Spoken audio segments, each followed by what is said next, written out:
And today, my friends, my dear viewers, we are going to be talking about the border crisis. Recently, there was a spat, if you will, between the governor of Texas and the Biden administration. It went to court. There was several backs and forth there, but the Supreme Court basically released an injunction that allowed Biden to go in and remove the razor wire that they'd been putting up at the border. Greg Abbott said no. He refused that. A bunch of other governors signed in and sent troops to the border as well, and it escalated. And we're going to talk about that. We're going to talk about the legality of what Greg Abbott is doing. We're also going to be talking about the border itself. Is there actually a crisis at the border? How has Biden been handling it? Has it been well, poor? What are we talking about here? A whole host of things to discuss. This can spiral in many different ways, but I want to give each and every one of my guests here a chance to tell you, my dear viewers, who they are and what they think. And we are going to start with the man himself, Pisco. Go ahead. Oh, thanks. Oh, you want me to start with introducing Yeah, myself start. and then Introduce. Tell us about what the situation is and what your thoughts are, and then also oh, who you are. So go sure. ahead. I'm Pisco. I'm a lawyer. I speak on legal stuff sometimes and politics. And this is an issue I think that's super duper important for two reasons. One is because the underlying issue, immigration, is something that really matters to this country, and where people have a lot of strong feelings about. But I think that the more fundamental issue here is the supremacy of federal law and the defiance and pattern and practice of defiance of the MAGA wing, sorry to say, of the Republican Party, and what it portends potentially for the future. What has occurred is essentially there's a unclear conflict right now between Department of Homeland Security and federal immigration policy with respect to certain fencing and barriers near Shelby Park in Texas, and the position of the state of Texas, which is that this fencing should be maintained and that it should not be disturbed by the United States government. My view on this whole issue is, regardless of your views on the underlying propriety of having the fencing there, the razor wire, you could have good arguments, bad arguments on that. The fundamental question is who gets to decide. Does the state of Texas get to contravene federal immigration policy or regulations made pursuant to federal law? Or is it, as has been established over the course of over a century of case law, that the federal government gets to deal with issues of the border and immigration with one voice as one country, as is its inherent right as a sovereign country? We all understand that there can be passionate views about the underlying immigration policies, but I think ultimately, if you don't agree that the federal government should be in charge of immigration or border enforcement, then I think you're inviting chaos and problems in the future, not just with immigration, but with other potential preemption or federal disputes with state law. And so I welcome the discussion, and I think it's important, but I would prefer us to focus on the federal state conflict as opposed to the underlying immigration issues, at least for the start of it. Certainly. Speaking of underlying conflicts and chaos, Lactoid, what are your thoughts? Let's go. Hi, I'm Lactoid. I'm also a lawyer. You can find me on Lactoid TV everywhere. Essentially, you're going to find some points of agreement here that I have with Pisco, but also I think the whole framing is a little bit off. It's true that the rhetoric that Abbott's using is a little bit concerning. Essentially, here's what it comes down to. The Supreme Court has spoken. The feds can go take down the wire. That's it. To the extent that Texas were to stop federal agents from going and taking down the wire, that would be a problem. That would be a big problem because the Supreme Court said no, and that means you don't do it.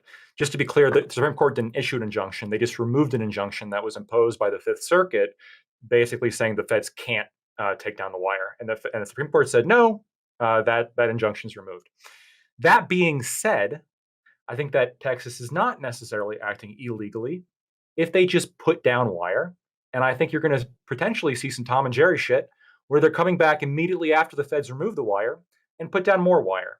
And I don't think that's illegal, and it's definitely not clear whether or not it's illegal. So right now, I think Texas is justified in doing so. Okay, thank you. I'm sure we'll have a great discussion about that in a back and forth, but let's get through everyone else. Jebtan, go ahead. What are your thoughts? Yeah, so my thoughts are I'm not a lawyer. And like most non lawyers, I can confidently say on this subject, who I've talked to about it, the legality is not the question on almost anybody's mind about the border. It's what Biden should be doing as the leader of the country right now. It's the same thing as we talk about when police officers we think might have done wrong. In so few of the cases are we worried about what is legal for the officer to do and like the extent of the legal will of his power. Only when that's in question do we care. Most of the time, we hold cops to a higher standard because we trust them with a certain level of executive discretion. And we say, just because you can do something does not mean you should. So when we see Greg Abbott having the barbed wire up at the border, and Biden's one of his first instincts is to say you have 24 hours to take it down, or essentially we're going to threaten to send federal agents in and cause a little bit of a ruckus. I don't necessarily disagree that he can do that.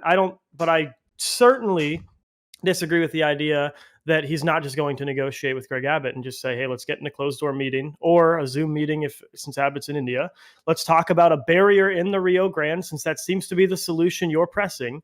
That's not razor wire, because obviously optically the Biden administration doesn't like razor wire, because immigration is now taken over inflation as the number one issue for voters in the United States.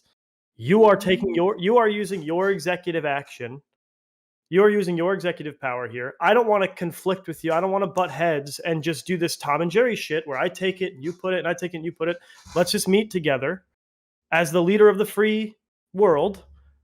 I'm going to meet with one of my own United States executive leaders and see what we can do with our shared executive power to talk about a barrier in the Rio Grande. I think everybody, if Biden did that and we just saw that there was going to be some sort of solid barrier in the Rio that wasn't razor wire, I think Biden's poll numbers would go up.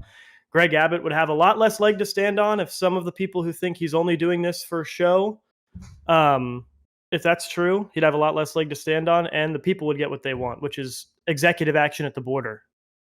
Okay. Jebtan, always a pleasure to have you on. Thank you for being here. Next up, someone who is replacing one of my guests who had a family emergency, unfortunately. So I appreciate him coming in last minute to fill those shoes. Cypher, what are your thoughts here? Go ahead. Yes, I think this really boils down to we're not a confederacy. We're still a federal government. So if the states want to enter into some kind of compact in order to force the federal government to do something, then the federal government not only has the right, but it has the authority and the necessity to put them in their place and do what is necessary in order to bring order back into what we are seeing.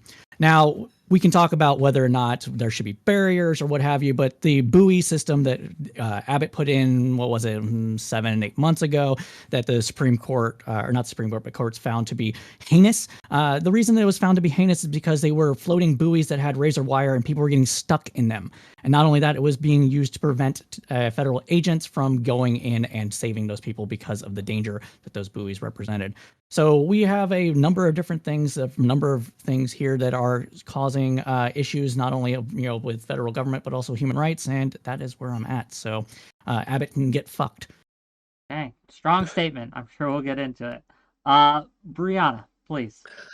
So I just want to back up Pisco and say I really hope tonight we can focus on the legal issues. And to kind of get us there, I want to kind of head off and kind of put the progressive argument of why I think this issue matters, why I think Biden is failing at it, and why we really need a resolution for it, if y'all will let me. So first of all, I strongly believe in legal immigration. I live in Boston. We have two industries here. We have biotech and we have technology. My husband is in biotech. And if you go and look at the people that work for any biotech company in Boston, the kind that pays our taxes for our wonderful, wonderful, awesome city, you're going to note that there are a ton of legal immigrants that work there. Because we do not have the kind of scientific expertise in this country, we're not creating enough of those high quality PhD candidates to do that kind of hyper specialized work. So, if you enjoyed the COVID vaccine, I can tell you, you have a lot of legal immigrants to thank for that. Exact same thing is true of Microsoft and Google here in Boston. So, I'm married to someone who is, he's American-born Chinese. His parents moved here in the 60s. I have no issue whatsoever with legal immigration. I do have a really big problem with illegal immigration, and what's going on at the border is something we really need to focus on. Jeb, can you remind me? You showed me before the show how many people is it they're coming across the border every single month? It's like 30,000 down in Texas. It's some insane number, right?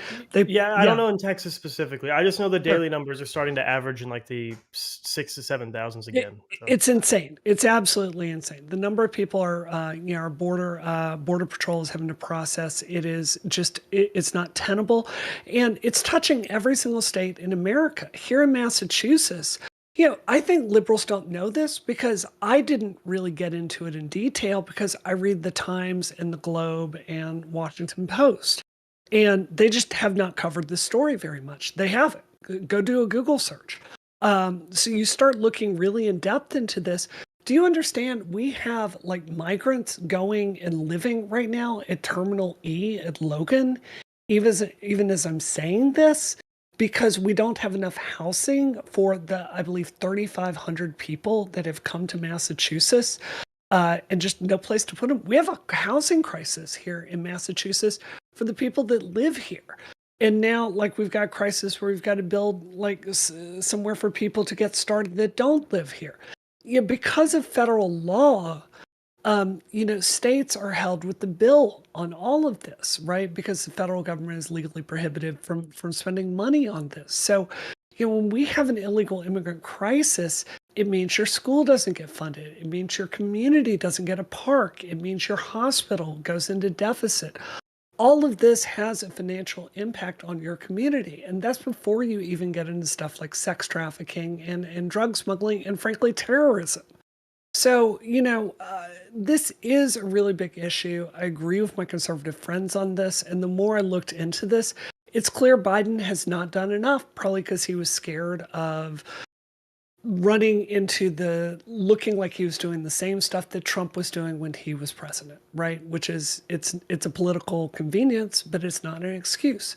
So I think we do need to take this really serious as Democrats and not reach this conclusion just because the Republicans are bringing it up. It doesn't matter. It does matter. That said, I really want to return to what Pisco was talking about at the beginning, because the important issue here is the federal issue with jurisprudence. The Republicans have been playing a really dangerous game for a long time with all of this Civil War talk. And I'm just tremendously disturbed by the glee by which you see Republicans flaunting the authority of both SCOTUS and Biden. It's not the way that adults should run this country. Okay. Well, thank you for that, and I'm sure we'll get into it as we go. And last, but certainly not least, the man with the plan to make bolters in real life. Counterpoints, go ahead. And chainsaw swords. So, my name's Connor. I run a Warhammer 40k channel, but I also like to shitpost in politics. That's why I'm here tonight. I identify as center right. But I think that in the three Republicans here, who are all actually Republicans who care about a republic, have already basically conceded the legal argument, including me. So when you're talking about like federal supremacy and you're talking about like the Supreme Court has already ruled and all that kind of stuff, if you want to spend the next 2 hours talking about that, we can. But that's not the point of this entire conversation. The point is that the feds are responsible for immigration, but they are failing in their duty to enforce existing immigration law. That's what Republicans are pointing out through the barriers, through the protests, through the busing, through all the crap that you're talking about. Then I would frankly love a Texan shit post. I think Pisco posted like a law today saying that like 25 miles away from the border is like federal jurisdiction, so 25 miles in. I would love for the Texans to set up a razor wire 25.1 miles into the state of Texas and say, F you can't do shit about this, you assholes. Now do something about the goddamn border. I would think that would be hilarious. I hope Governor Abbott listens to Whick TV. That would be great. So if you want to talk about legalism, that's totally fine. I'll follow you down the rabbit hole, but we all know what we're really here to talk about, which is benign and maligned neglect of our immigration system. So if you want to make the arguments that 1% of our country, because I think the average immigration is between 2 and 3 million people through the southern border every single year. If you want to make the argument that we need these people for demographics, we need these people for economics, we need these people because they do the shit jobs, we need these people for construction, et cetera, you need to enshrine that into law, not make it so we have an underbelly slave class that we just exploit for shit posts and American economic benefit. You need to say that we need these people, and this needs to be signed off by legislators and the American public. And then where it becomes malign neglect is the fact that from a Republican standpoint, it's not being enforced on purpose. It's not being enforced so we can have a slave class. It's not being enforced so we can have drugs. It's not being enforced so we can have sex trafficking. So as a result, it's like, you enforce the law. Finally, before we let this go, I thought Democrats love fiery but mostly peaceful protests. I thought that this was your whole thing. So as a result, this is a fiery but mostly peaceful protest, okay? Yeah, a few people died, but a few people died during BLM. It is what it is. So, you know, if Republicans are doing shitposts like busing migrants to blue cities and blue states, y'all should be like, wow, what an interesting and peaceful way in order to communicate your frustrations with the immigration process. But instead we get about it. So I'm looking forward to getting into that more than I am to legalism, but let's go. Let's go. Here we are. I'm Let's ready. open it I'm up. ready to fight the whole panel. Let's do it. If you I'm being have serious. if you have trouble getting in, raise your hand and I'll try to get you in. But otherwise, floor is open. Go ahead, gang. Also, I'm happy to move on from the legal stuff. If you guys are willing to concede and say, listen, what Texas is doing to the extent I think that Lactoid Texas has a is- bone to pick. That's what his face is telling me. Well, I mean, Well, I guess I have one bone to pick. Okay.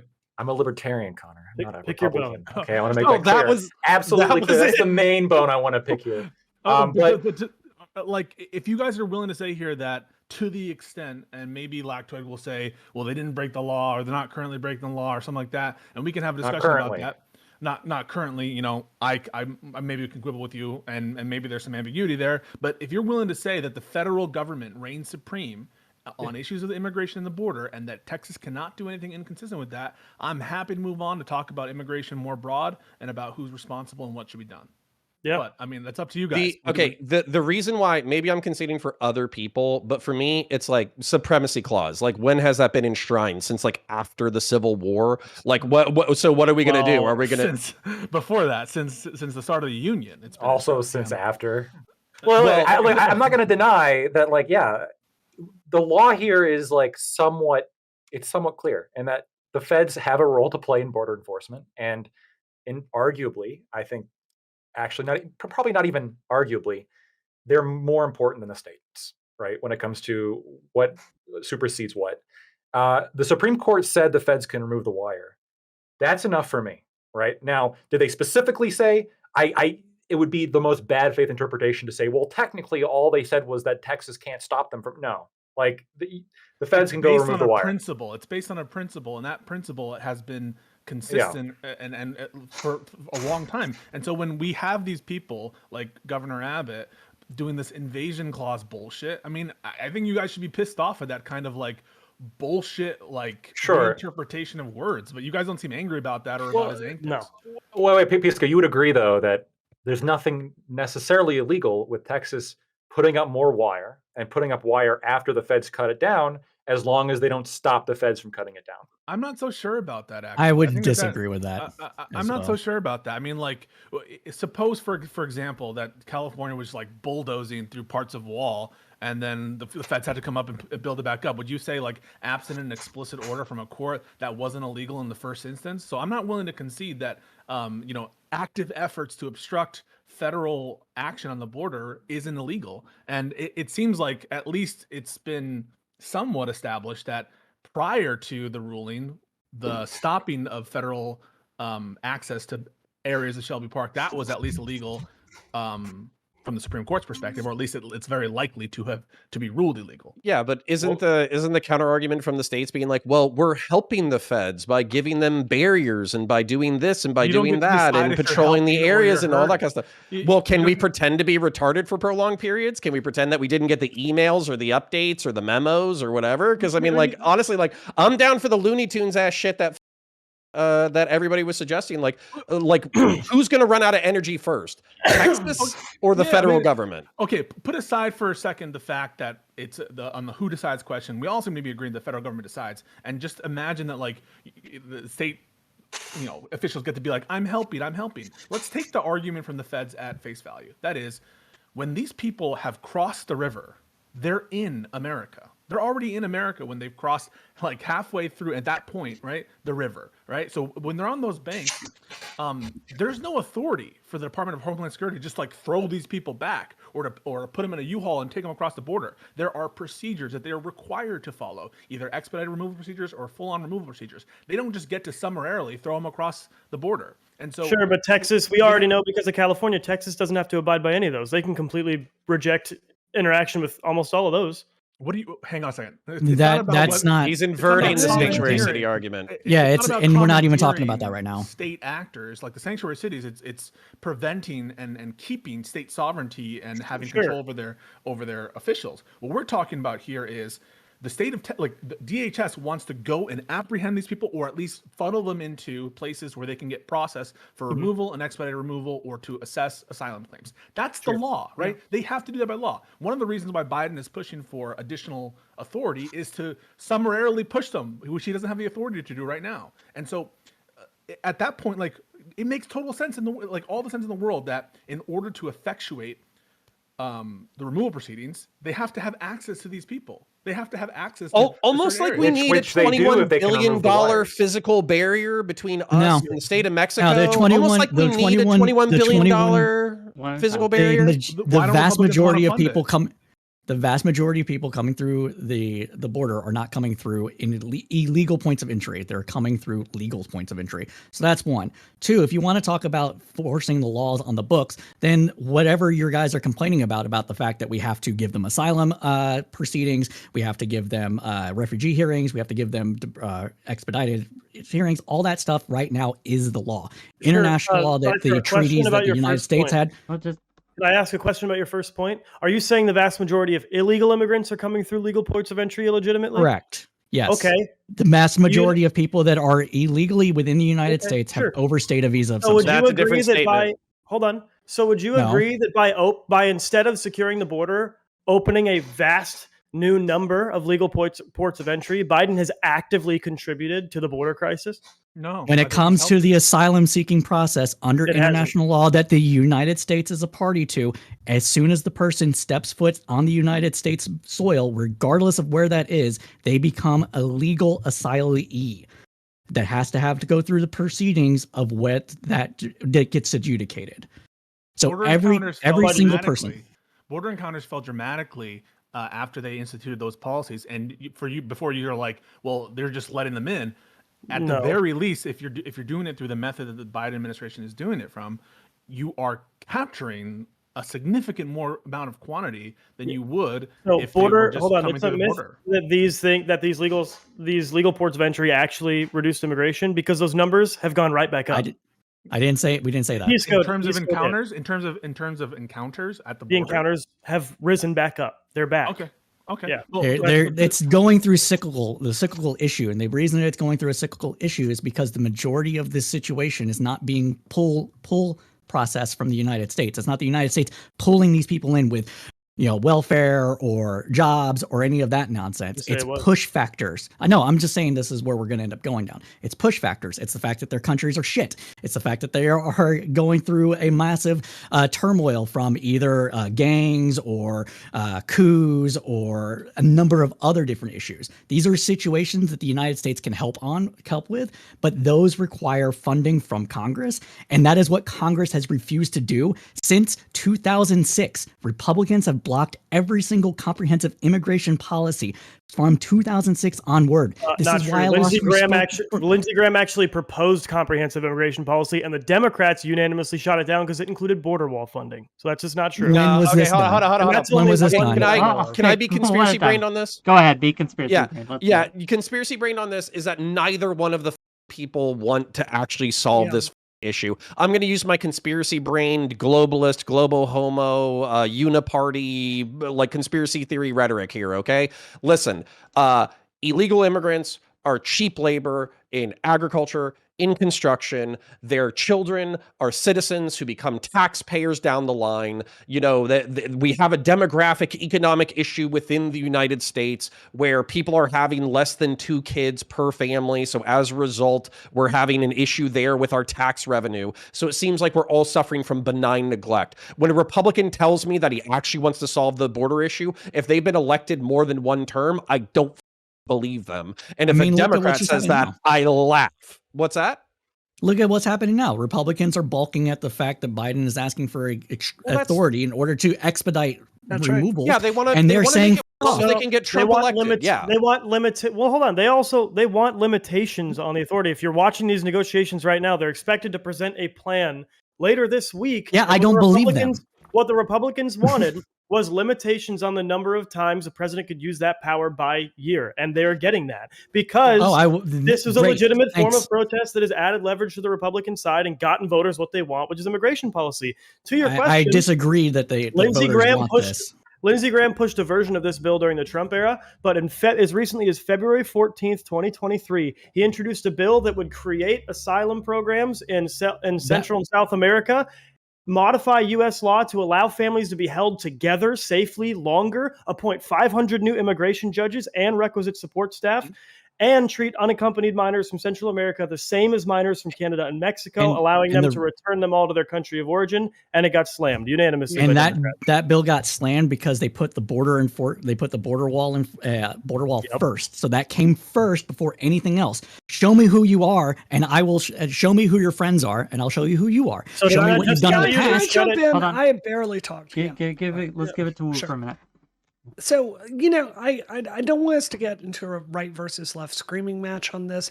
Can we just really get real on this? Connor is dead on. Both parties have really, really good incentives to look the other way on this.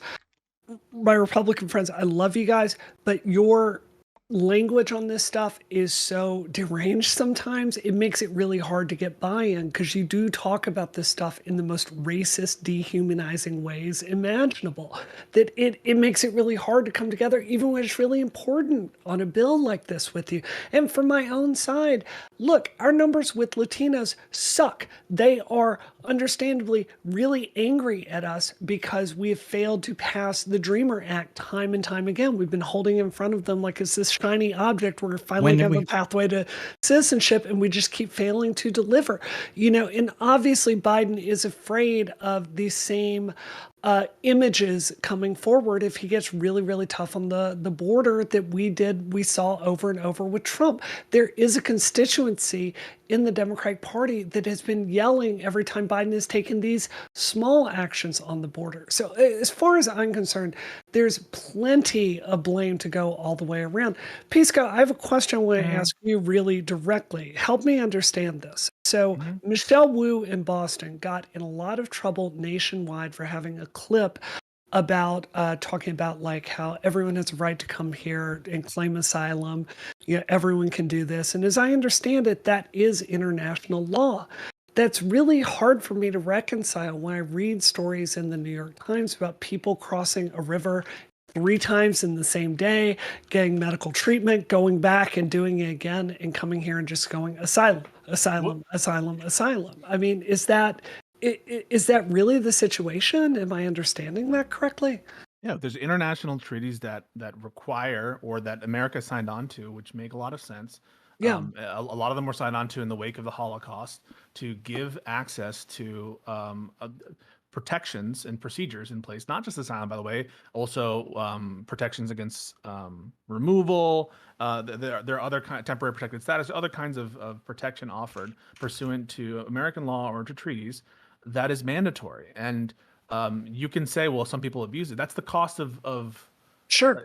Any law is going to be abused, and hopefully we have the resources necessary to process and funnel out people who are abusing our asylum procedures from people who are have access to them. But we have taken a decision as a country to sign on to these international treaties and to process asylum applications. You can say, okay, we should change the law. I don't agree with you. I think I'm not saying that. Yeah. I'm not saying that. America already has one of the most broken immigration systems, one of the most hardest places in terms of in legal immigration. It's extremely difficult, burdensome. It takes years to process, and for years, America. Congress has made it hard, extremely difficult for people to immigrate legally. The problem is America is a very prosperous country. It's a good country with a good economy. It's a big ass border. So there are a lot of fundamentals here that are, of course, leading to these patterns of immigration. I don't think it's an existential crisis, but it's a crisis. And so it's one that we should address with money and with changes to the law. But what I find is that we don't get to those conversations because we're worried about, like, in my opinion, policies that are marginal, like Remain in Mexico. That's what, like 60,000 people were under that policy, even at its height. That's not going to, you guys are talking about 30,000 a month, right? That's not going to be the majority of individuals. And also, we're talking about the rhetoric of the right, which isn't helping things either. And we can't take a win when we see one, like you just mentioned, the Dreamer Act that has wide bipartisan support. We can't pass it because, in my opinion, there's one party that's committed to obstructionism and to not solving this crisis and keeping it as a political lever. Hey, Can I just say something super? This will be two super quick, sentences. but I've got then, the I gotta numbers get right here in Counter front of in. me. It is 1.5 million people come into this country and apply for asylum every single year, and about 250,000 are actually granted it. So non-trivial numbers if we have to process 1.5 million people a year. Yeah, it's like 70% plus are able to, who are encountered at the border, have a credible fear, or they're able to get to regular procedures. Sure. And so it's not the case that this is like 1%, 2%. There's a lot of people who have valid asylum claims, and they're good people too, who are in absolute fear for their life for persecution. So I don't want to throw the baby out with the bathwater. Do we need to do something? Yeah, but fund it. If you want to have better border security, fund it. And we can have disagreements on whether the quote unquote medieval border wall that Hakeem Jeffries alludes to is the best version of that. But Biden is trying to make a bipartisan effort to fund border enforcement, to fund our immigration judges, and to give him greater authorities to close the border. Okay. And Republicans have already said no at the gate. I am going to toss it to Counter, but before I do that, I do want to pose a question, right, to the group. Counter can be first to answer, and then can go off whatever he has to say. For those of you who think that Biden and the Democrats at large have been failing, right, in their duties to solve the border crisis, what would you have him do? What would be your suggestion? How can he not, or how can the Democrats improve, right? What? Because they're doing a lot, right? They're funding ICE to a higher degree than Trump ever was. They're requesting additional congressional funding to hire significantly more Border Patrol agents. They're taking deporting steps, a shit ton of people, right? What would you have them do? So Counter, you get it first, and you can go off on your little rant too, and yeah, we'll go with that. Actually, can I answer this question? Let everybody else answer the question, and then come back to my thing. Mm-hmm. Okay, so what would I want Biden / the Democrats to do? What do I think would be a humane policy? Okay, I am not buying this concept that physical barriers don't do anything. Okay, military bases, I don't enter military bases because they have barbed wire and guys with machine guns. If you have barbed wire and guys with machine guns, less people are going to show up. So we either need to decide whether or not we want a physical barrier at the United States-Mexico border. And if we do, we need to create physical barriers and dudes with machine guns to enforce that thing. Now, when we're talking about the humanitarian care for people who are applying, blah, blah, blah, blah, blah, sure, process all these people, designate ports of entry, have them come, fund the justices or whatever, just rubber stamp all these motherfuckers, throw them back, keep them, whatever. I don't give a flying fuck about that. The other thing that I think we are talking about push-pull factors. You said that the pull is, I think Cypher said pull is not the factor, push is. I don't know why we let the Central American countries remain narco cartel collapsed drug states where people are as likely to get murdered as they are to arrive at school on time. I think that we should absolutely be involved in their security, absolutely be training their law enforcement, absolutely be training their military, absolutely be funding them fighting their corruption. Well, what the has been going on, Cypher? Because last I checked in the 1980s, we were helping the narco cartels do their jobs. So in the past 30 years, so we did both. So clearly we need a clear line. In the 80s, it was cocaine's bad. Cocaine's bad north of the border. It's also bad south of the border. So we need a solution. So, but there's some issues with that, right? So the reason why I say it's both is because prior to like 91, we'll say, I don't know when the exact cutoff is, but it sounds good as any. We were super concerned about communism. So what do we do for the communists? We funded everybody to would them up. And then what did that mean? That meant funding the FARC, that meant funding any single group and using drugs to do so, right? This happened. To finish After 91. my answer, hold on. Let me finish my answer because you ripped apart a part of my answer and I want to let other people answer the same question. Okay. We largely won against communism, despite what Hassan Piker and his army of imps think. So now it's time to shift targets. Now we need to move on to narco cartels. I'll stop there. I want to let other people preaching answer. To the converted. I mean, but look at how much difficulty we're having, like funding Israel or funding Israel, one of our long-standing allies. Whether or not you agree with that or not, but just like as a practical, realpolitik look at like all the forces. Look at how difficult it is to push Republicans in the America First movement to fund Israel or to fund. Well, they are kicking Palestinian dicks Ukraine in right now. Oh, I understand that, but like what I'm trying to say is this is not an electorate in the Republican Party. Sorry to say, and that is open to more foreign aid. They are outraged that American dollars are going to. I have a meme solution, but I don't want to derail the conversation this early on. Yeah, Okay, just to what you're talking about is opposition from the Republican MAGA party. No, it's both. It's opposition to both. So they're 55% of the party. Deal with the 45% that you can actually deal with.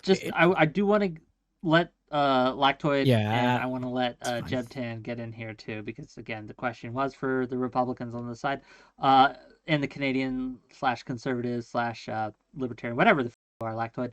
So we're gonna get past the ball to Lactoid, then we're gonna pass the ball to Jebtan. Go ahead. Yeah, my very Republican answer in order to end the immigration crisis is to legalize all drugs. That's how you stop it dead in its tracks, because then you completely disempower the cartels.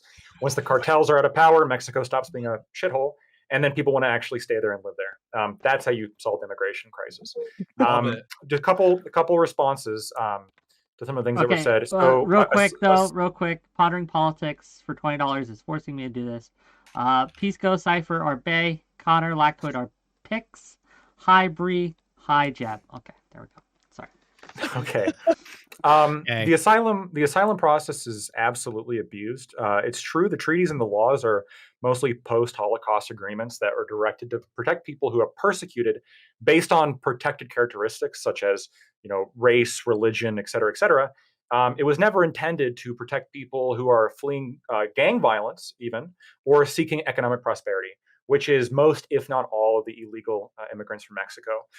It's quite literally just a loophole, and the fact that they're claiming asylum whenever illegal immigrants get onto U.S. soil is exactly why Texas is arguing to put up the fencing in the first place, because they want to prevent people from getting onto U.S. soil in bad faith, claiming asylum, and then staying here. And of course, Biden removed the stay in Mexico policy, so they stay in America. That's marginal. That's 60,000. AMLO didn't want it anymore either, so we can't just say it was just Biden. Yeah, but Mexico didn't want it either. Why didn't Mexico want it anymore? Probably because Trump lost and Trump made them some promise. Is it because 60,000 people showing up on your fucking doorstep without food or provisions or employment or education is a pain in the ass? Almost like we need a physical barrier to prevent people and deter people from coming to the thing. Okay. Almost like we need to prevent or deter people from doing this process. Yeah, weird. One more thing I just want to emphasize here. The U.S. got no injunction against Texas to stop them from putting up more wire. And there's no law that I'm aware of that indicates that Texas is prohibited from putting up razor wire on their own property, right? It would be a ridiculous rule to set. Yeah, and sorry, Jeb, go, but I have a rant in my balls. Yeah, so you're asking what I want Biden to do. Obviously, I want legislation that does the things Lindsey Graham has been trying to do since Trump was president, where we get 500 more immigration judges, we get a barrier at the border, we get asylum programs that with facilities that we put down in other countries so that we help maintain so that people can stay outside the borders of the United States but still be put through the asylum process. But I think the idea that a really efficient, legal immigration pathway does not deter illegal immigrants, because this is a and I love you libertarians, Lactoid, this is a Cato theory that Biden tested and it failed. The groups of people that illegally cross the border and the groups of people that legally cross the border have far less overlap than we originally thought. Likely, many of the people, a majority, probably even a vast majority who are illegally crossing the border are doing so because they want to gain certain benefits of being across the border and not be hampered with certain responsibilities of legally crossing that border. So what I want to do to improve border security has to do with border security. It doesn't have to do with better immigration program. It doesn't have to do with deportations because that is dealing with the consequences of bad border security. I want a barrier. It doesn't need to be a big medieval wall like Trump. I'm actually partial to the best parts of our What about a original moat barrier. with like alligators and stuff? That's basically what our original barrier was. It was a double fence made of aircraft-grade steel that Jeeps could drive through the middle of. People were posted up on the best parts of our border. We have have had for a long time tremendous barrier. I want that barrier, and I want it across the whole country because every single piece of data that says that Trump's wall program didn't work was actually citing data that they will even admit was the cause of the roads that we built in order to build the wall and the fact that the wall wasn't finished. So they just went around the fence and then they were able to use the roads we used to build the wall to gain easier access into the United States. The roads will do that Barriers all as well, even with not as easily if they can't get This through is- the wall. This is so fundamentally The fucking road, stupid. the issue was Listen, the fact that they could get around the No, wall. I by know. driving If 20 you miles. have I know. no. This is so stupid. Okay, if you have You're 10 not going to have 2 chain million link, people manning. If you have 10 feet of chain link, double concertina on one side, triple concertina in the middle, another 10 feet of chain link, double concertina on top, and you have routine patrols, and if you have outposts, You're not you going to can't have say, 2 hold on, million you people can't manning the say- border. You don't need 2 can't million people manning the say border. you can't say We it's can going use to be AI. the same as if you Yeah, okay. just leave sand there. That's crazy. Nobody Yes, believes that and in shit. terms of this specific instance, what I want Biden to do is when states are being proactive about their border security and he needs them to adjust a certain aspect of it in order for it to work with his federal enforcement of the border, instead of saying, you have 24 hours or I'm bringing federal agents in, then we're all ignoring, backing down because that was obviously the wrong thing to do. Border Patrol currently has no plans of going in and removing that razor wire because they know it's dumb. He should have just, if Greg Abbott wants to take proactive control over his security in the border, Biden needs to negotiate with him on how he can do that and That is a abide question. by U.S. federal That is border a question policy. I have to- Biden doesn't need to negotiate with Greg Doesn't- Abbott. Biden He doesn't need to. He Joe should. Biden is the president of the United States, and he Sure. speaks for us on issues of immigration right. and border. Sure, as and an if a official matter. cop orders me out of my car and tells me to get on my knees and crawl backward to him because I was speeding too fast, he can do that. He shouldn't. Okay, yeah. But, so what I want to understand is what's the problem with the rationale the Department of Homeland Security provided, which is that this particular areas in which this razor wire was placed was hampering their ability to apprehend and to process illegal immigrants. I say Joe why. It's a Biden. perverse Hold on. incentive, and Have we you seen know the it's videos? perverse incentive, and you Oh, know yeah. it's a perverse incentive. I've seen All right, one at a videos. time. One at a time. I Give it have to an answer Pisco. to the Stop. question. Stop. Okay, Give go it to Pisco. Then we'll give it to Lactoid because Lactoid has some counter There are factuals here. misleading videos of them of people saying, well, because they're letting them through the barrier, therefore they're releasing them into the world. They're directing them towards processing centers where they're processing their claims. If you you disagree with that, Lactoid? I do disagree. So the courts that heard the evidence, right now, I don't disagree with you. Supreme Court ruled the injunction is gone. Not fighting with you there. But if you look at like what the evaluation of the evidence, it's pretty telling. Like it consistently, the government, like federal government's referred to as acting in bad faith. When the videos show them literally like just lifting up the wire, waving people in, and then not accompanying them to immigration processing centers, they're literally like walking in unattended. There's Sure, and the evidence courts on the record. found that. The There's courts evidence found on that. the record. There's evidence on. Well, first of all, the district courts in this country, in the Fifth Circuit as well, especially as you know, they are rubber stamps for conservatives, giving incredibly. Oh, but the Colorado District Court. Hang Okay. on a second. Just to be clear, just to be 1,000% clear, the immigration rulings coming out of the Fifth Circuit are ridiculous, and the findings there are also ridiculous. If you look in the record, it wasn't just Border Patrol being like, "Hey, come into the country." They had different agents stationed at various points to direct people to processing centers. You can disagree with that. You can say Where did we learn legislative progressive interpretation? We know. Where did we learn that? We know that these people are in America. What do you want them to do? So not only so you can disagree with the district court. That's fine. You can even disagree with the fifth. Right? Yeah, sure. They've been all reversed good. a shit ton on, Sure. especially immigration stuff. Sure, I know the Colorado district was right, and they're fine on their evaluation of the facts. But for some reason, Texas district it's terrible. That on was immigration. California. I'm all just the telling you a time. fact that the Fifth Circuit has been reversed a shit ton specific on immigration stuff. Sure. I'm just saying that like the evaluation of the facts appears to be accurate to reality, accurate to the facts that were presented in front of them, accurate to the facts that I've seen, and also accurate to just common sense. Like if you keep wire that prevents people from coming in, like the argument is, well, we have to lift up the wire and wave them in so we can accurately patrol the area. Here. There's a fundamental misunderstanding. On the other side of the wire, are they in America or not? I don't know in every single case. We decide. Wait. You should know. We decide. We decide the international border. You want to give Mexico more land? Sure, give them 10 extra feet if it means we don't have to process 10 million goddamn people a fucking year. Sure. Then why couldn't? Hold on. What did it say? What did it say? Cuban Hold on. Okay, fellas, This is calm Cuban dry yourselves. foot policy by another name. Let's. Border Patrol does not have the. I thought it was going to be easy tonight, but I guess not. Let's give it to Here. Pisco. Let Pisco finish his sentence. Let me respond to his question. I'm not even going to bother going back and forth. Here's the point: the Border Patrol does not have the authority to change the international borders of the United States. They also don't have the authority to just throw these people back across the border. There are specific expedited removal procedures and removal procedures that they have to follow. So when these people are in America, when you're saying they just open the gates and let them, or they open the wire and let them in, they're already here. They're in America. Hold on. No. This is so. I have to respond to this shit. Yeah, but he asked me what my response was to it originally. Sure, that's how the but whole conversation started. This is fucking stupid. Was he said, he asked me, he says, what do you think about the fact that they're already in America? What do you think about the fact that it was stopping Homeland Security from getting in? What I'm saying is I expect a leader of the free world to be able to get into a room and say, what I need you to do is move the barbed wire forward 10 feet so it's actually on the international border. And I, as the executive with power to grant you access to the federal border, I'm going to assist you in doing that instead of saying I'm going to call federal agents to come in and then also not because call it's the federal water. Okay, let me Hold on. No, And there's treaties in the waterways. This shit is so. I said something. I said something that I want to clarify real quick. So I don't know if in every single case, if there's land on the other side of the wire that's part of Mexico.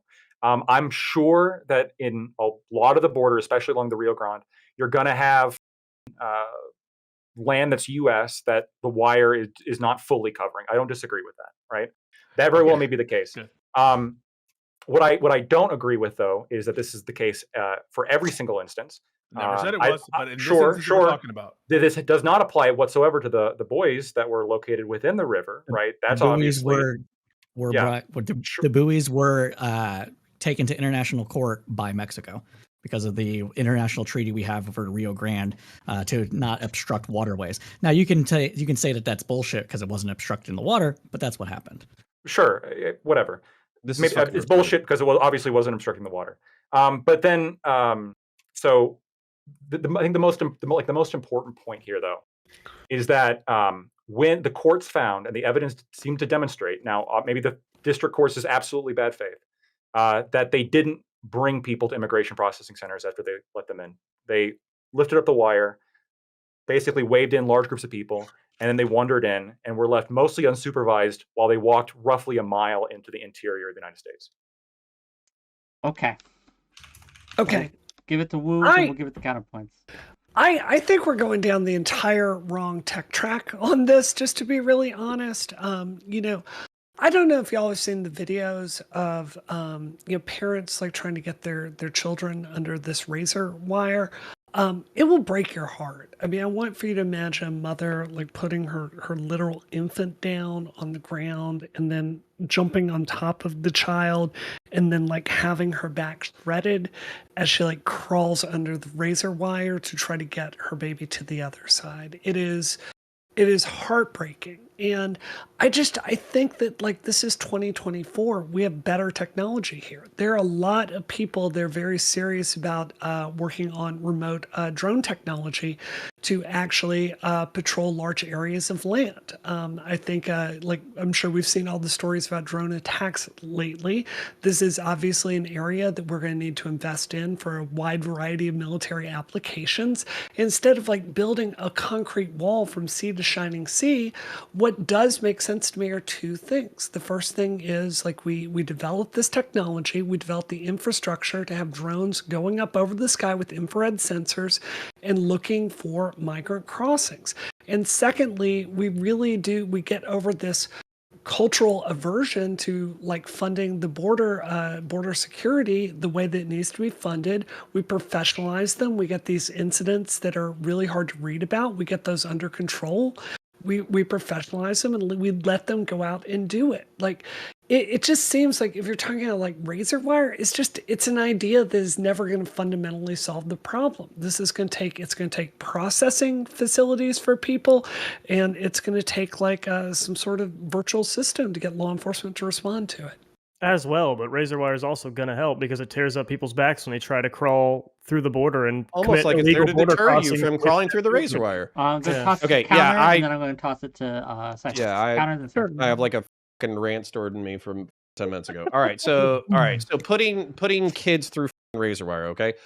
Emotional incidents are no way to rule a country. If we were ruling just off of emotion and people getting killed, then we would never go to war ever. We would never police ever. We would never arrest anybody ever. This is not the way to govern a society. What we do is we set up incentives and we set up consequences, and we expect most people to respond to those incentives and consequences. So physical barriers don't give a shit. You can tell me that Mexicans are like cats. They can crawl through any crawl space. They can dig under any wall. They can pole vault any concertina wire. I don't believe you, and I don't think you believe yourself. I think you're crazy if you're saying that shit to my face, unironically. Also, when I was a child, I was raised with this concept called a nation. I know it's like old-fashioned, but what I was told was that there was this geographic entity, an area in which the government had control, and that we as a democratic population or Republican population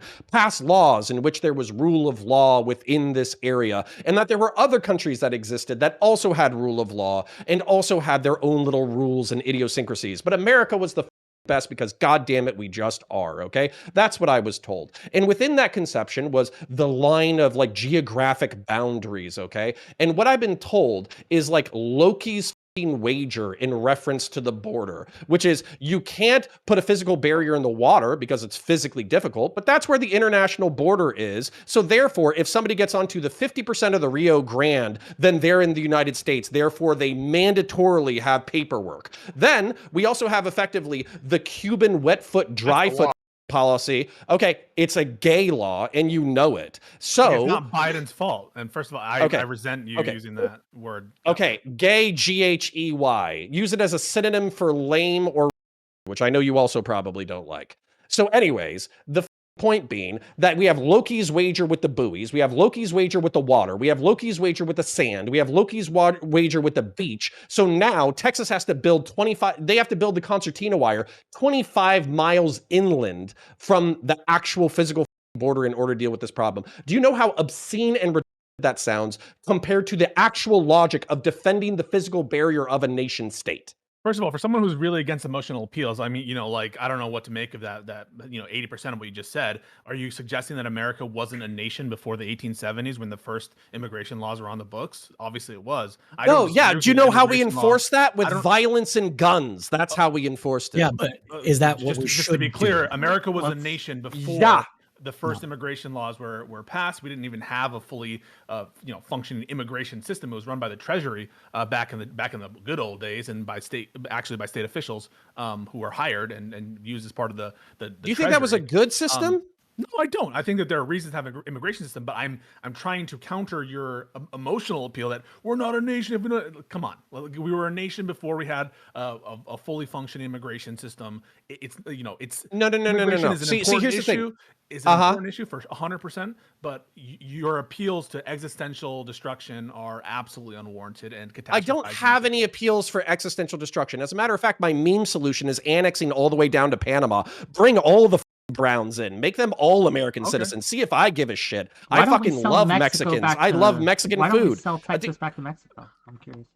So if No. you're okay with giving everyone It's ours. American citizenship and expanding the American empire and including these people, I'm assuming giving them voting rights and expanding the number of states, then like I don't know. Yeah, and what then we your also deal go to is. war with the cartels, and we also incorporate their Okay. economies into our economies, and we get access to their natural resources. We start trading. They can move up. We can move down. All that kind of shit. Yeah, I'm sure. just saying, like your image of like old, prairie home companion. Because I think I'm nation the with borders, only you're in favor of person- an expansionist state that, like, I don't know, it swallows Can we up talk everything about near it. realistic And solutions? Yes, Yeah. I am literally in favor of the greater United States of the Americas. Can we talk However, about what the one asshole, and most people do not agree with me. So I have to deal with the United States of America as it presently exists, and I have to deal with the concept of a nation state Very and fair. a sovereign border. So part of the Cool. concept of a nation state are demarcated international borders that the Department of Homeland Security doesn't get to control. These are made pursuant to the treaties of the United States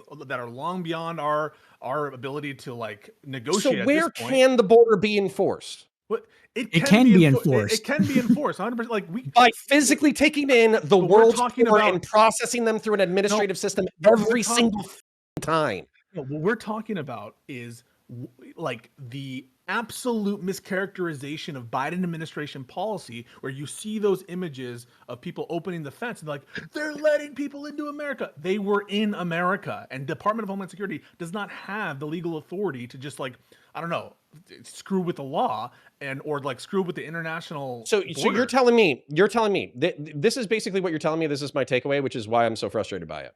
Let's say that the banks of the Rio Grande are silt, they're sand, they're waterlogged, right? So they're not good construction centers, right? Yeah. So instead, we build a physical barrier, be it metal, be it whatever. We have to pour some kind of foundation. We go back 10 feet. Okay. We go back 10 feet. We build a physical barrier that's 10 feet tall. We somehow solve the Mexican cat problem where they're just insanely adept at squeezing into small places. Okay. And then we say, you cannot cross here. We are not going to process you here. You can go to the You would designated need to points of pass- entry. you would Or need you're to pass a saying that law. we would have to have an entryway in which we go through the wall in order to grab these No. people, in order to You would bring need- them you into would the need to system. United- pass a law. You would need to pass a law, and because right now all those people are applicants for admission, and whether they're here illegally, whether they're at That a port is of entry, dumb. they are applicants. Oh, the law Yes. considers That's a them to be dumb law. applicants. That's a wildly the dumb law. law. So That's what I'm trying to say dumb. is it's not Biden's fault. That's Biden dumb. didn't pass It's the bad Immigration Can we law. talk Law about Act or actually- IRA. Can I get in Go there? ahead, sir. Yeah. Go ahead. Bad Wait, law. can I ask a question, Pisco? If it's all the U.S. territory and the banks, couldn't they just like you can make them walk along the fence until they get to like a port of entry? Sure, but there are reasons. It's slippery there. It's it's miles. to So get what Maybe is there. like they slippery? shouldn't It doesn't be there. matter. Do we have an All this is obligation to have the stupid. path not be slippery, legally speaking? No, it's not about guys. It's not about Dude, whether or not it's physically possible for you to walk along the banks to get to another access point. The point is, if DHS feels that this is the most expeditious way to get people to process, They don't That's what feel- they think. Okay, then You, okay, no, then It doesn't you're matter. steal- You're Hold on. you're stealing doesn't man matter. in Hold on. a We're position that doesn't cycling. We're exist. cycling. Gang. Let's give it to Cypher. Cypher says he has a realistic solution. Let's see if Cypher can Well, it's- solve the border crisis. Alligator. Go ahead, No, no one solve can it. solve the border crisis because nobody wants to. I'll be But right that's not the point. The point is that we're talking about solutions that I don't think are realistic. So Connor wants to do, 200,000 miles of border. I don't know what the border size is. I don't give a shit. Point is 21 that he wants to do. Yeah, sure. So wants to do that, right? So how are we manning that? How many people would it require to man that? Even with the concertina wire. That's where you can leverage the technology. We're not because- Even looking with for the a technology, perfect- how many people Cypher, are needed Cypher, to man that?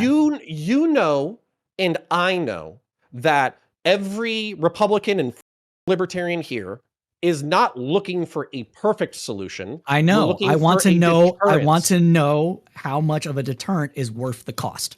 Okay, so how many miles is it? Let's find out. How No, long I is just the want to know. US-Mexico border? Assume Sure. that we can build the wall, and it's not an Sure. ecological disaster. And I know you don't give a shit about that anyways. How long is the US-Mexico? 3,145 people- kilometers. 3,000 what kilometers? Talk to me in 1,954 miles. miles. It's a hell of a border. 1,500. God damn, that's fucking big as. Yes, we have a huge border, and half of that border is bisected by mountains and rivers and all sorts of other stuff that are under international law. So you're not going to Well, get the great. So we full- only have so we have 800 miles to build. You're not. It's not 800. It's like 12 or something. It's something ridiculous. Point is that okay, we build those borders where they can be built, right? That's what the United States has been doing since '96. Yep.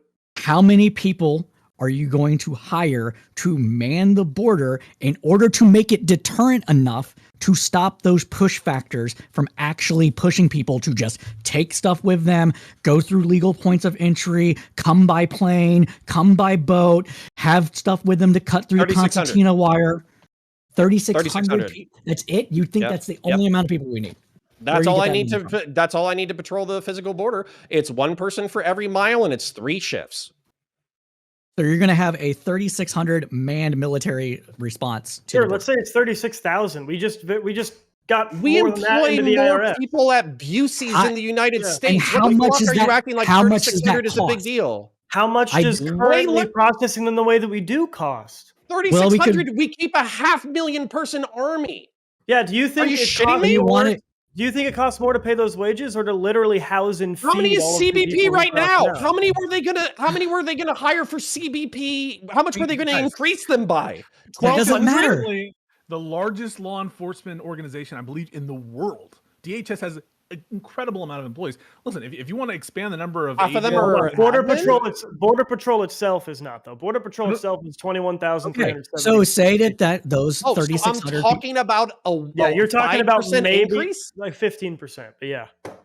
That's I'm talking about a 15% increase. 15% increase. you have to pay for And it. you- So I'll never I'm- financially Oh recover from no! I that. have to pay for border I'm security. hopeful- The one yeah, thing a state is supposed to do. I know that Joe Biden can count on your support for giving additional procedures and powers for the president to close the border and actually push people back out without giving them asylum procedures, because that's what he's Yeah, asking for. By the way, he's Yeah, asking hold for on, that. hold on. And- No. I have to illustrate how dumb.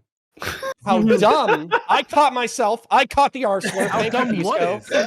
is? I have to point out how dumb the ACLU thinks Americans are, where they're talking about like processing border shit, and they're like, soldiers don't belong on borders. That was like a fucking tweet that they put out. It doesn't It's like, matter.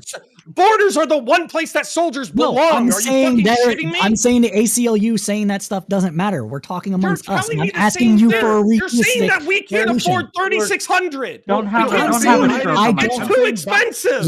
Let me finish my point. Think of let me the finish my point. money, Connor. I Think of it. think It is too That expensive. I think the amount of deterrence versus the amount of the cost isn't going to actually get us to the point where you want it.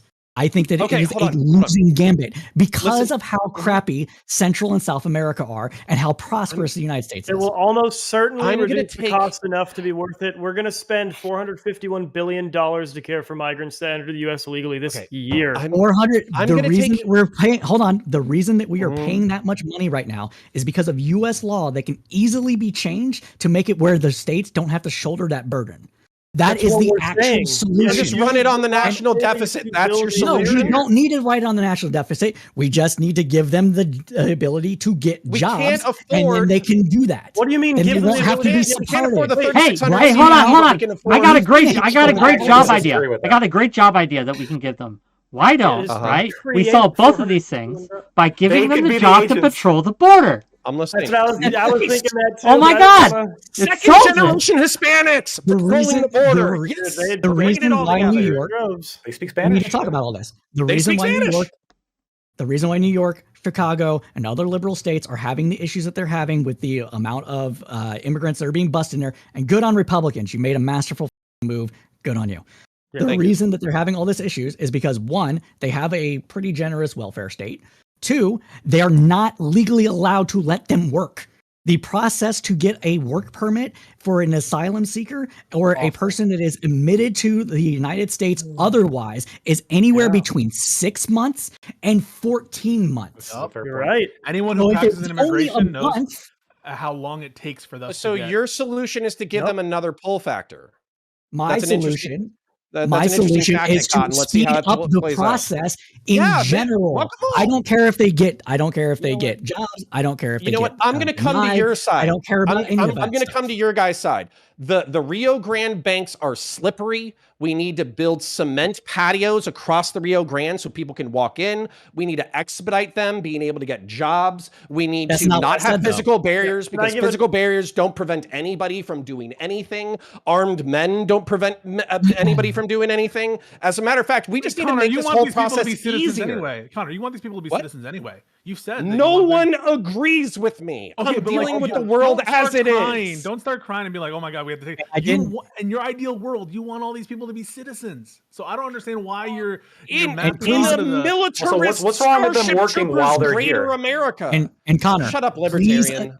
Connor, please Wow, address instead the of us points I'm- paying for them to live, they can work and support Yeah, themselves. hold That's on, kind of I more have- fun Can we idea, have actually. more I have an brown answer. slave labor in the United States of America? It wouldn't I'm a be slave labor libertarian. if it had an EAD. No shit.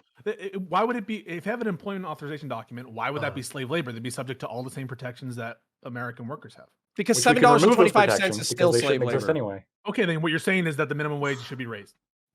No. I'm saying the minimum wage should be abolished and unions should come back. Oh, wait, but you Fine. just said it's slave labor wages. But can don't I understand. have Yeah, one? Can I unions have one negotiate more wages point, and working please? conditions. One more Can I point, just quick, make and then one- we got to open it up to some of the other actors here. I know Connor, everyone's passionate about this. I'm enjoying this. Yeah, everyone's I'm passionate happy about to this. I let him love it, go. but yeah. Happy to let him go. Go The ahead. only Cyber. thing that I'm gonna. The only thing Sorry, I'm go going to ahead. ask you, Connor, is to please address the points that I'm actually making and don't shadowbox the person that isn't here. I did not listen. say to give them jobs. I said that that is one possible solution. The others is to just expedite them to get them out of the country. Right now, we don't have the judges. We don't have the administrative staff. We haven't funded the quote unquote border any which way because of bullshit games run by Republicans and Democrats to a degree. Sure. Yeah. Thank you. Okay. So, yeah, if you want to, so if you said expedite the administration in order to process asylee applications faster, did I repeat that back properly? Yes. Okay. And a barrier. I think I that, personally believe that the barrier. Just real quick, Cypher, if that was on the table, right? You get all those things you just said, but also Counterpoints gets his wall. I Do you take that personally deal? believe that the barrier. I'll go ahead and answer. I personally believe that the barrier is going to be counterproductive, and I also believe that it won't work, as well as the right wing does think it will work. But I'm willing to take that deal if it happens at the same time and nobody can f with it. So it has to have like an 80% threshold of senators to vote it out. There can't be any games with this. And that is the part of the problem with this whole situation, is that the reason nobody trusts anybody to not just come in over the top if they get the next, wave or whatever, to come in and say, okay, we're going to remove all the stuff that we don't like. So from Republican side, that's all the legal immigration stuff, that's all the processing stuff, etc., and just leave the wall. And the same thing from the Democrat side. Although it's been 96, it was passed in 96, we're still building barriers, so I don't see Democrats actually stopping that. But hey, that's a different discussion. Well, yeah, no, the Democrats have caved and thought maybe it will work. That's why Biden has built about half as much new wall as Trump did. Let's toss it Well, no, to, he's required under law to build a lot of those barriers that was passed in I 96. get it. Based. Let's toss it to Jebton. Let's toss it to Woo, and then we'll see where we end up then. Go ahead.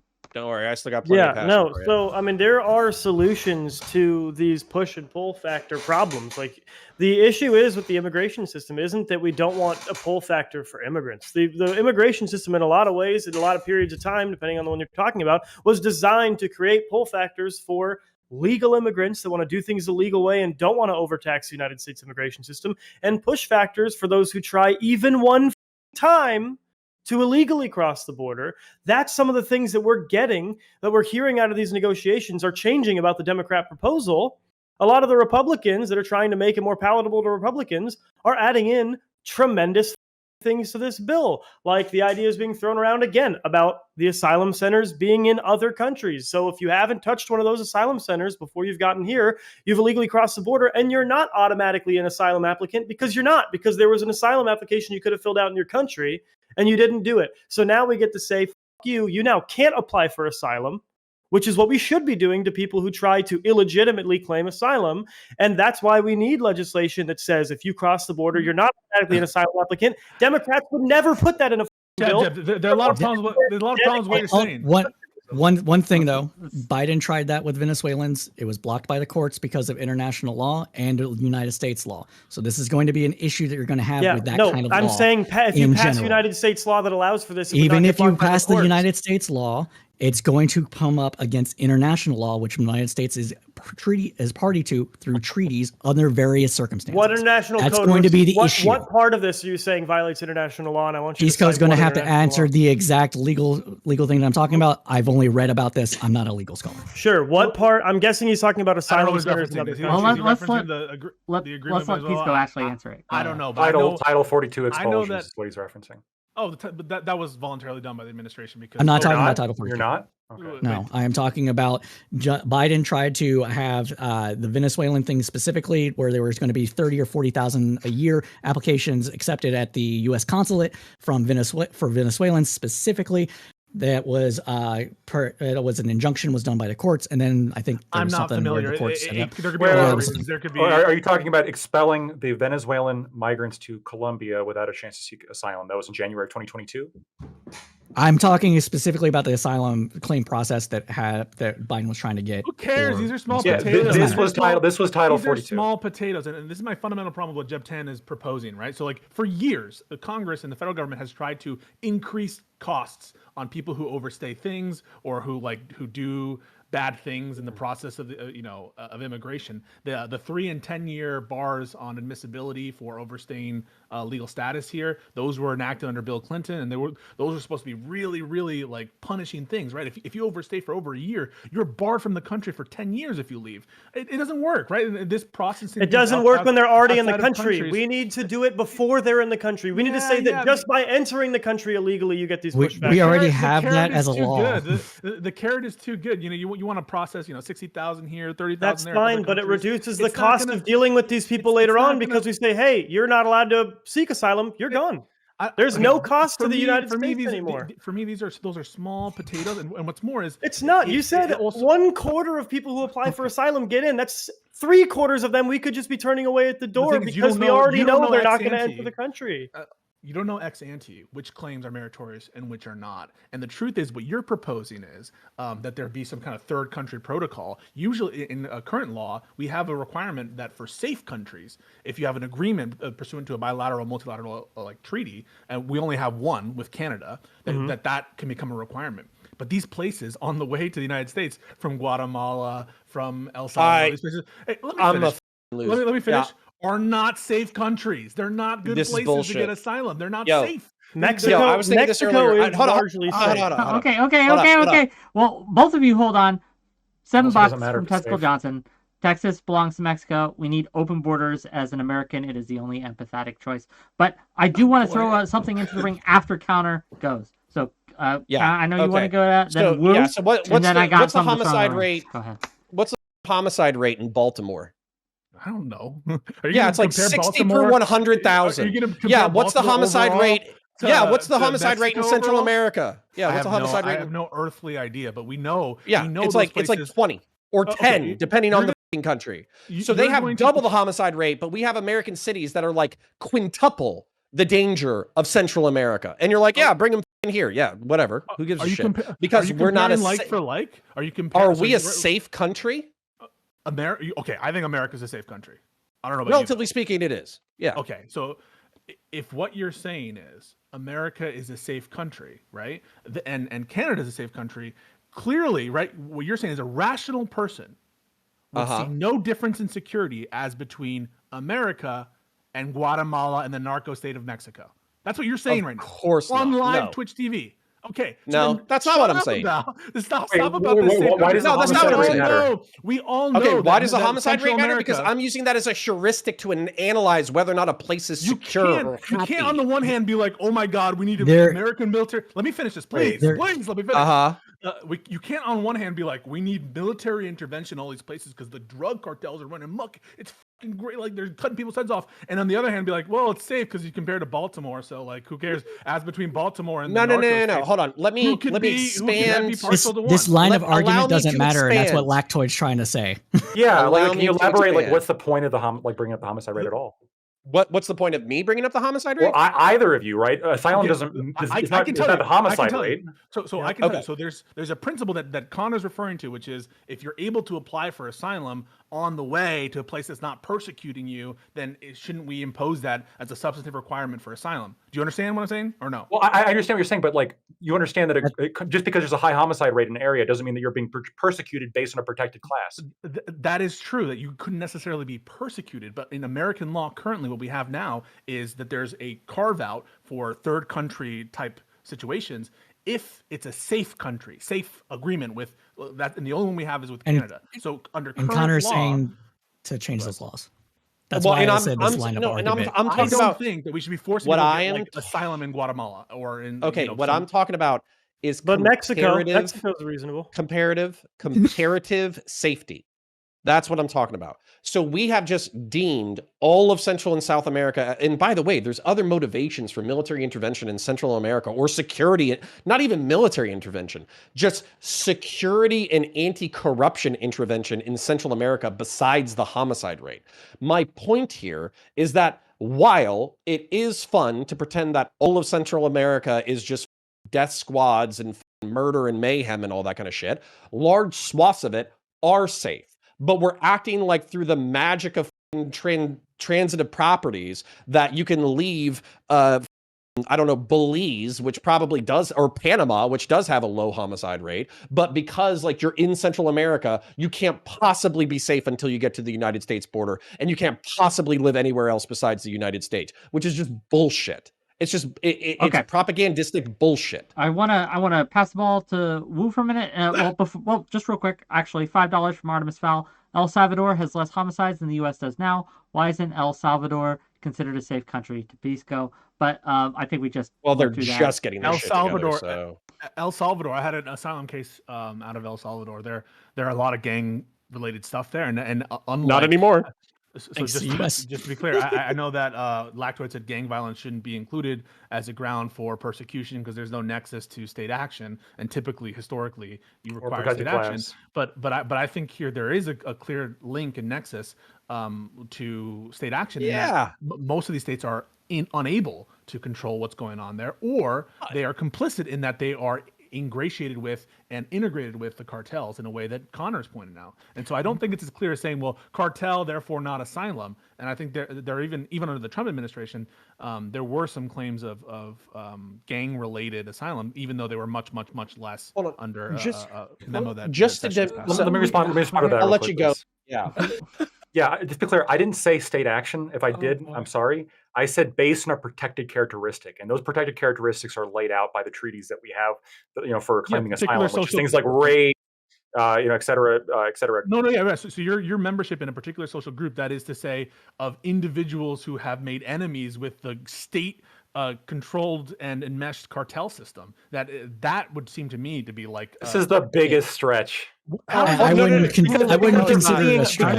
hold on. The reason it's a stretch is Finish because they're Lactoid, then we fleeing. gotta go to Wu. Yeah. Yes, like for most of it's fourth economic, time. by the way. Yeah. But they are fleeing, like you could argue they're fleeing gang violence, right? Because there's cartel wars, there's violence happening in the streets. I understand why you'd want to get away from that. But again, like the intent of all these asylum laws and treaties, and like even the wording, it like cannot be reasonably extrapolated to mean just fleeing gang violence. so young. It's not a Holocaust. So young men who are being targeted by state enmeshed gangs who are targeting them for recruitment. You don't think that counts as persecution? I do not think the cartels or the state are targeting young men because they're young men. No. Yes. Hold on. Yes, they Yeah, are. They absolutely are. But they, Because okay, but hold they're on, young hold on, men. hold on, Like they have this sexist fucking crusade. Where They're like, we gotta get watching rid of the so many unmen. TikToks. Yeah, We're no, gonna talk about Pablo this later in the Plomo, you're week. either Okay, part young of men us are or you're watching. not. So if I They're change it gonna just a little, if I change it just a little bit and be like, women who are targeted by this has happened, by the way, women targeted by cartel enmeshed with state apparatus, who are trying to use them for sex trafficking. Would you call that? Yeah, that could get closer. That could get closer. Yeah, Okay. but Why? this That's I just still terrifying. don't I know know. if that's I know actually the everyone case. wants to we go. know Stop. it doesn't Stop. make We gotta it give it illegal to him. do We this got because to. Trump did it already. Whoa, go ahead. I can't live up to all that. Connor, I just love this because there's an alternate timeline where you're president of the United States. You have invaded Mexico. They've formed LATO down there, Latin America Treaty Organization, and Putin is sending AK-74s to all the rest of the countries to stop them from you annexing them. That's amazing. So something kind of getting back to why is there so much political quagmire here? When I was running for Congress, I spent a lot of time, like obviously talking to Latino communities, trying to understand their concerns, trying to get their votes. And something I universally heard was, a lot of fear, frustration, anger at the way ICE was treating them, and also a lot of stories about, the United States Border Patrol. And there have been a lot of scandals down there. And just as a blanket statement for all of this, I'm not a defund the police, I hate all cops kind of, gal. I'm just talking about real politics here and like what the friction is to getting better policy down here. So you had with the Border Patrol, I don't know if y'all remember, you had that huge sexual assault scandal. I think it happened in Arizona. You had a Border Patrol agent that's actually convicted of raping someone under his charge. You had embezzlement of union funds and a whole bunch of collusion with like drug cartels.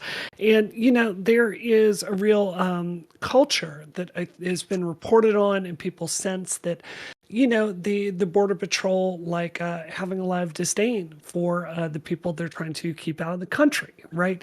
So, like, what is, if you're talking about like wanting Democrats to come to the table, right? There is a real political cost for us, if we're trying to get the votes of the Latino community, of saying, hey, can you write like a huge $500 million appropriations bill for this, when it's seen as so hostile to those communities? And we all agree here this is a crisis. So how can we kind of address that culture that is kind of stopping you from getting buy-in from the very politicians that you need here? Say we love brown people and to annex down to Panama. It's the only solution. Unironically, would be very popular. Yeah. Unironically, abolish ICE and start over. Yeah. Unironically. Yeah. No. The Why do you say that? CBB and ICE need a cultural enema. They have too many people in there that are just rank racist, that are in there specifically because they want to keep out brown people from the United States. And this includes other Latinos, mind you. This is not just a white person problem. All right. And in order to do that, you have to start over. No, there's just no way. This is fucking ridiculous. There's just no way to screen for racism if racists want to get onto this force. You're not going to abolish ICE and say we're making a new really nice border immigration force. It's not about niceness. Really nice people are going to come. Instead of ICE, we can call it DEI. No, this is it's stupid. not about no. Listen, bro. The Department of Immigration and Immigration. Hold on. Let Cypher finish his point, and then I got some actually. stuff. So. Cultural enema is not bullshit because you have leadership within ICE that has progressed within the organization, that have been there from the beginning, specifically because of their want to stop brown people from entering the country.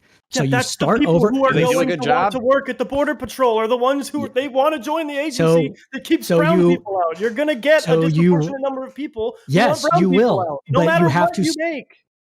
Yes, you will, and I acknowledge that. But you have to start over because you have to get rid of the toxic leadership that's there. And the only way to do that, the only way to do that is to start over. It has worked for several police. It has worked for several police departments in the country. It has worked in the military with people getting shit canned, and starting over on that is When did we delete thing. a whole branch and restart over instead of just getting rid of the people who were You've the gotten problem rid of and entire rehiring units that have been toxic because of issues of like Sure, running get rid of drugs, this running toxic- everything. yeah, That's get rid of you. this In toxic order to leadership. do that, you have to start over. So what you do No, when I you say don't, start, like- when I say start over, everybody has to reapply. You go through the entire process of vetting them again. You scour their social media for What do you do in the anything you How can meantime? much think is of. this going to cost, Cypher? Yeah. And what do you do in the How meantime? much is it going to cost? Because this sounds really expensive. Yeah, Okay, you're all okay, disgusting okay. racists. Speaking We're of gonna fire cost- Is you all, this but we more need you to hold down expensive the than fort while we hire your replacement. 3,600 Border Patrol agents? No, it's not. Okay, More okay, more expensive okay. than a Stop, border stop, wall, stop, too. stop. $10 from Artemis Fowl. Trying to figure out how an asylum seeker can claim asylum from El Salvador just because the state wants to lock up gang members, or am I missing something from Pisco's answer? And $2 from Testicle Johnson. Give immigrants homes and healthcare. On that note, what I wanted to get in, right? A new kind of wrench into this whole thing is recently California did pass a law giving illegal immigrants access to things like healthcare. For those who are pro-immigration here, who are on the side of that, so Pisco, Cypher, and Brianna Wu here, I'm given pro-immigration. the problems that we had during COVID with we had a huge run on our medical services and things where they were just overloaded to the point where we just could not handle it. There were too many people. Is there not a reasonable fear that laws such as the ones on the books in California, where it gives illegal immigrants access to the healthcare, is going to overload the system and create a strain that would prevent those who are here legally from getting access to the healthcare that they need? My response to that is more or less that, the same reason why the arguments against the Affordable Care Act or public health care of any kind or public services of any kind are futile, or mandatory pension systems, because you're paying for it no matter what. If these people are here, they're going to use our services. They're going to need stuff. They're going to need Just help. clog up They're the gonna ERs. need schools. Okay, so you can't get around that hard problem that is human beings require things. Okay, and so to Lactoid's point, I don't think it makes any sense for us to put so many barriers, 6, 7, 8 month waiting periods to get your EAD. What's the point of languishing and waiting for that? And I don't think that it meaningfully changes the incentive structure for people who are just going to work under the table anyway. And so, to be honest with you, I'm not convinced that there's going to be a huge, maybe there'll be some fiscal problems for individual states and for individual actors, but the government should step in and should help out there to deal with some of the load. And it should be sort of combined, I agree, with some border security. Absolutely. But you have to fund it. You need to fund it. And I think that the Democrats are at the table right now, and they are proposing some of the most strict enforcement policies ever in the hands of the president, and some unheard of amounts of money to the border, and Republicans are not even there except for like Langford and a few Senate Republicans. It looks like it's going to be dead on arrival. Who's making the effort here? Who's the one actually? Some months ago, Republicans wanted to 363 days before the election. Good timing. But look at the cynicism that you just heard. Look at the cynicism you just heard. So one of the ways in which our democracy functions is being responsive to people and like what they think. And you're saying, well, because it's less than a year out to the election, therefore we shouldn't be passing any policies. That's I don't give a pass it. I'm just saying that it's obviously motivated. Because was the Democrats not coming to the table when they rejected Lindsey Graham's 6th attempt to get 500 immigration judges hired, or what? Or hang on a second. when they do it? Hang on a second. So right now we are responding to a offer by Republicans where they wanted to tie Ukraine and foreign aid to these particular procedures. That's why the administration moved a little bit and said, all right, we'll do what you're asking. And now they're reneging and they're saying, we're not even going to consider it because Trump says he wants an election day win. He doesn't want one for Biden. So in my opinion, the Democrats are the ones who have come to the table with a plan that is, by all accounts, bipartisan. Hold on. So you should be mad at Abbott. A lot of Republicans are saying all they need is for stricter asylum requirements. That's not the entire Republican Party just saying, nope, we're not passing it, dead on arrival. A lot of them are saying, add stricter. I don't agree with them being so strict. I don't agree with them being so strict that they are therefore not in keeping with our treaties. I agree with some amount of discretion for the president to close down the border and push people back in certain circumstances, like what's being proposed. But I don't necessarily agree that now the standard for asylum should be substantively higher. There's already a lot of barriers you need to get a successful asylum petition, and it's already discretionary relief. And so I don't really So this is probably get rid of playing. asylum if that's what you want. Yeah, No, this is probably playing really well to the audience, but the reason why you're just getting met with deadpan stares from Lactoid, myself, and Jebtan is because we've been having the same goddamn conversation for 10 years. So I don't like look at the Democrats like being willing to pass more aggressive legislation within the past like month as like some good-hearted, good-natured, like earnest attempt to pass legislation. The last time we had I should be mad at Abbott. I should be mad at the motherfucker who's been ringing the bell for the past since he's been elected. He did say Abbott. He did say Abbott. Let's cut the crap. I should be mad at Republicans. When was the last time there was a major punitive immigration reform in this country? And who was Reagan or some shit? I can't even remember. Bill Clinton passed one of the most. 1994, yeah, so it's off by 5 years. No, but it was a Democratic president who passed that those. Let's face it, he's a centrist and he's a neo-Nazi. He's a neo-Nazi by today's political standards. Let's be real here. No, come on. Dude, Bill Clinton is very different than the Democrats from today. He if you look at his policies, his workflows. We're not here to debate Clinton. Hang on a second. No, this is important. Obama was called the deporter in chief. Obama deported how many numbers of progressives? Deporting is dealing with the consequences of his lack of border security. It's not border security in itself. Obama wanted comprehensive immigration reform. Where was the appetite to work with Obama? You guys are going to seriously sit here and argue. Where was the appetite to work with Trump? 2000s. We need to be honest about. We need to be honest about this. 2006, 2006, and 2012. Jeb just said something incredibly. I can't believe you just said that. You said, where was the appetite to work with Trump on immigration? Or do you forget the grand bargain that was proposed? Border wall for DACA and for Dreamers? Yeah. And Trump said no. Okay, and then when it was immigration judges for border wall, Democrats said no. We can accuse you of all the same shit. Listen, but you say we had the biggest government shutdown in history in response to what happened there, and so Democrats have always been willing to deal. They're willing to deal on this. It's the Republicans who are ideologically they're willing to deal the same exact way Republicans are. No. This is BS. This is BS. Okay, so 96 is when, or 94 or 96, one of those 2 years is when Bill Clinton and everybody came together to kumbaya. Let's put up border walls. Okay, that was because of a surge of immigration between 1987 and whatever that was. So there's about 1 million people a year coming in through the border. That fell off a cliff through a number of different reasons, mostly pull reasons. Mostly. So they put up a wall and we have less immigration. Interesting. Tell me no, because the immigration didn't start to fall really until 98, 90, 99, and that was because Mexico was actually getting better, and partly because of NAFTA stuff. It's complicated. This is fucking complicated, okay? Fast forward to 2006, Republicans, Democrats come together for a comprehensive immigration reform bill because there wasn't because of issues with border wall wanting to be done first and only before anything else was done. That got torpedoed by Republicans. 2012 or 2013, same thing. Rubio, and this is why I no longer respect Rubio. Rubio was a part of the Gang of 8 or Gang of 12 in the Senate that was working on immigration reform. Then when he went to his constituents, they're like, we don't want anything. We want a border and only a border wall for everything else because that's not what we want. So he came back and it's like, we have to get the border first. Everything can come after that. And then that was torpedoed down. Same thing happened under Trump twice, both times. Trump said no to DACA, like we just said. And because of the border only first, and then you get the rest of your stuff. That was why it was shut down. Yeah. So this is not Democrats. No, this is not Democrats. You're saying Trump is not coming to the table when he says, I will not do it for DACA, but Democrats are when they say we will not do it for a border wall.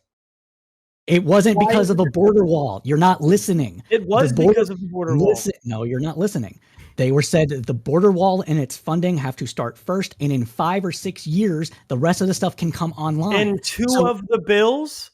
Yes. It was the same bill, and guaranteeing the border wall also guaranteed everything else.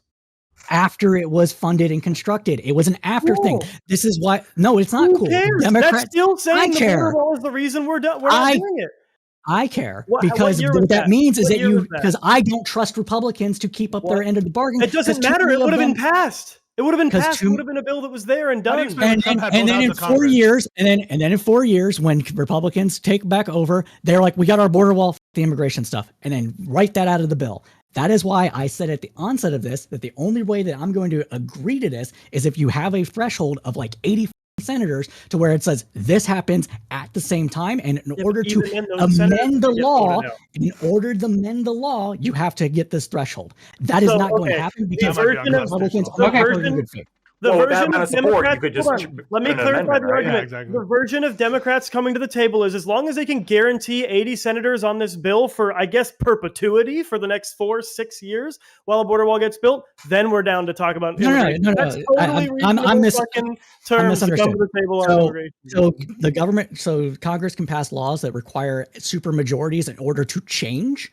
And if you pass that kind of law where you're saying you're getting the border wall, you're getting this simultaneous's effort's going to happen. Don't we have It's going to to happen at the same filibuster? time. Also, And in wait, order the to 2023 bill change doesn't it- even include the border wall, by the way. So I don't even know why we're saying that's the only reason they're not coming to the table. I got some but super it is chats that I definitely need to one that read makes because them people are Well, paying what me money. 2023 So- bill? But I don't Okay, know. here we It's go. fine. $10 from I'm done. Artemis Fowl.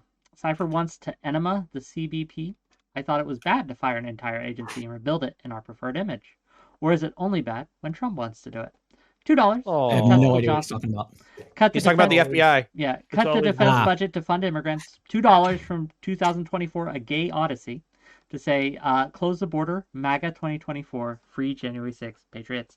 And $5 from Pondering Politics to say 2013, Paul Ryan famously persuaded Boner, Boner, my bad, Boehner to kill a miss Marco Boner. Rubio bipartisan immigration bill so Republicans would have a wedge issue next election.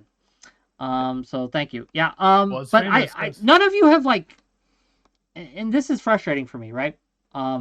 So Pisco tried to answer the question I posed about. I wanted the to answer run. it. I didn't get a yeah. chance. Let's give Wu a chance, right? But let me express my frustration first, so you don't repeat the same mistake, and then we'll give it to Wu. My frustration here is yes, they're here and they're going to use it, but would not the upstream solution, or maybe the upstream solution be to that was to limit the damage that causes in the future by keeping them out in the first place? Would that not simply be an argument to just keep them out in the first place? But let's give it to Wu, and let's go to Counter.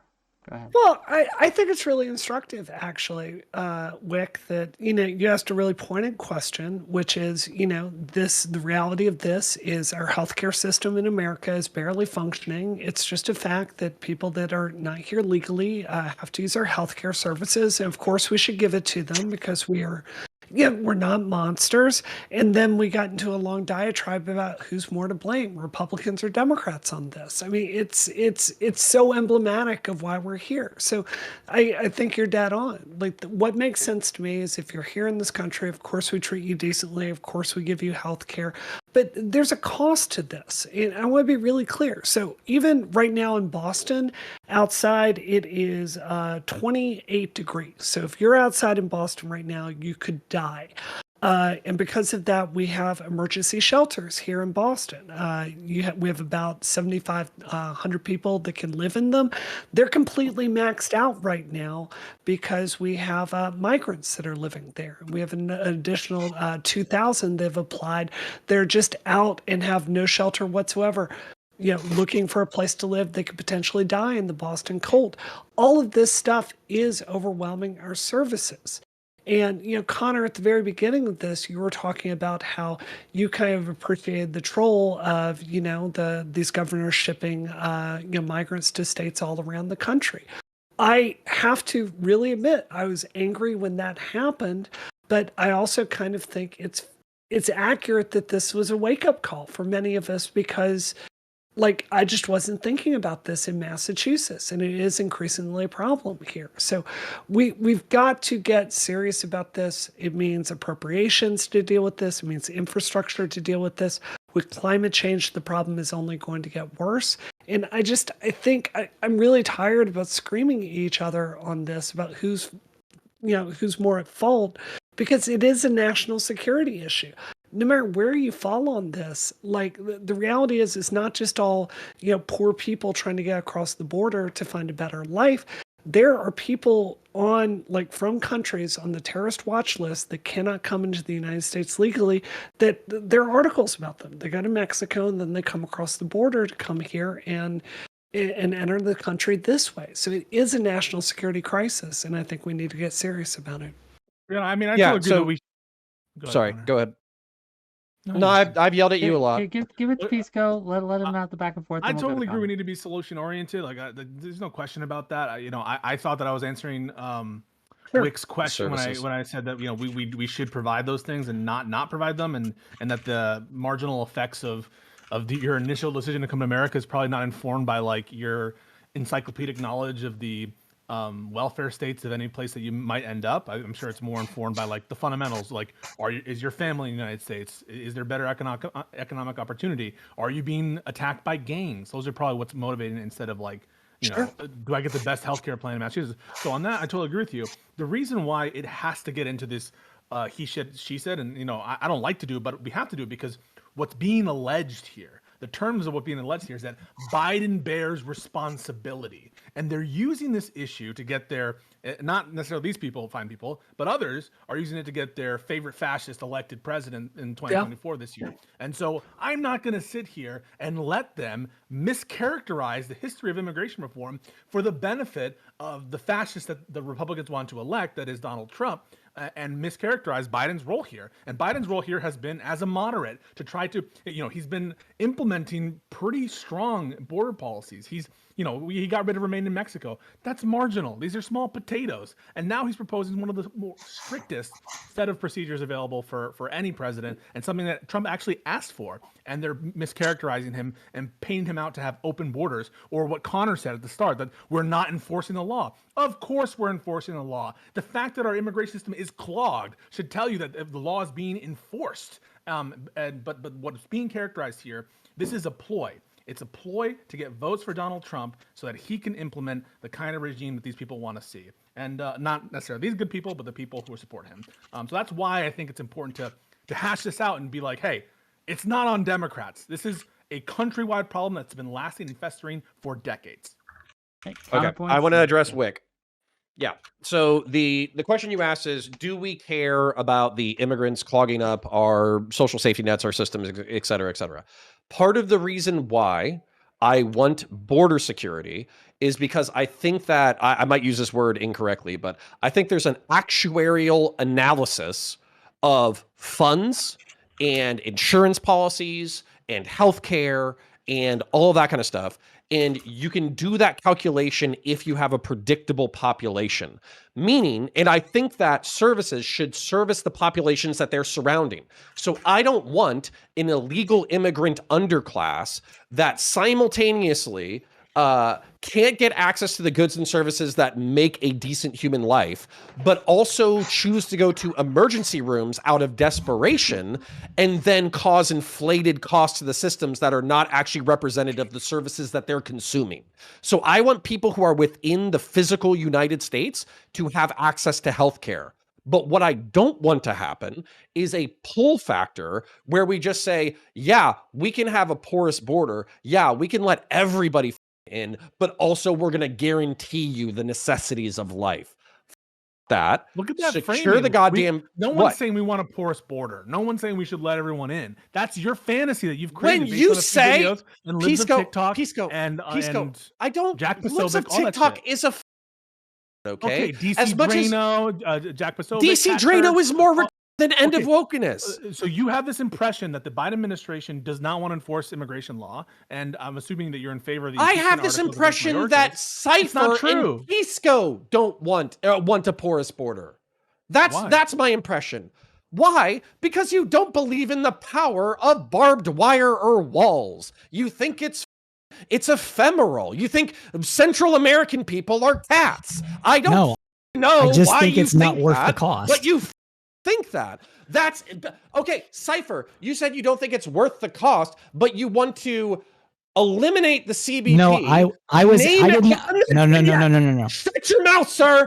I am not done yet. What does he want to name it? You want to eliminate the CBP. You want to rename it DEI, the Department of Immigration and Immigration. You want to staff it exclusively with Black and Hispanic women, and you want them to have a progressive agenda. And you somehow think that is less expensive than a border wall and 3,600 Border Patrol agents. But I didn't say that. What I said was you did say that verbatim. Check the clip. What Brianna asked was, how do we do this? And I said, unironically, start over.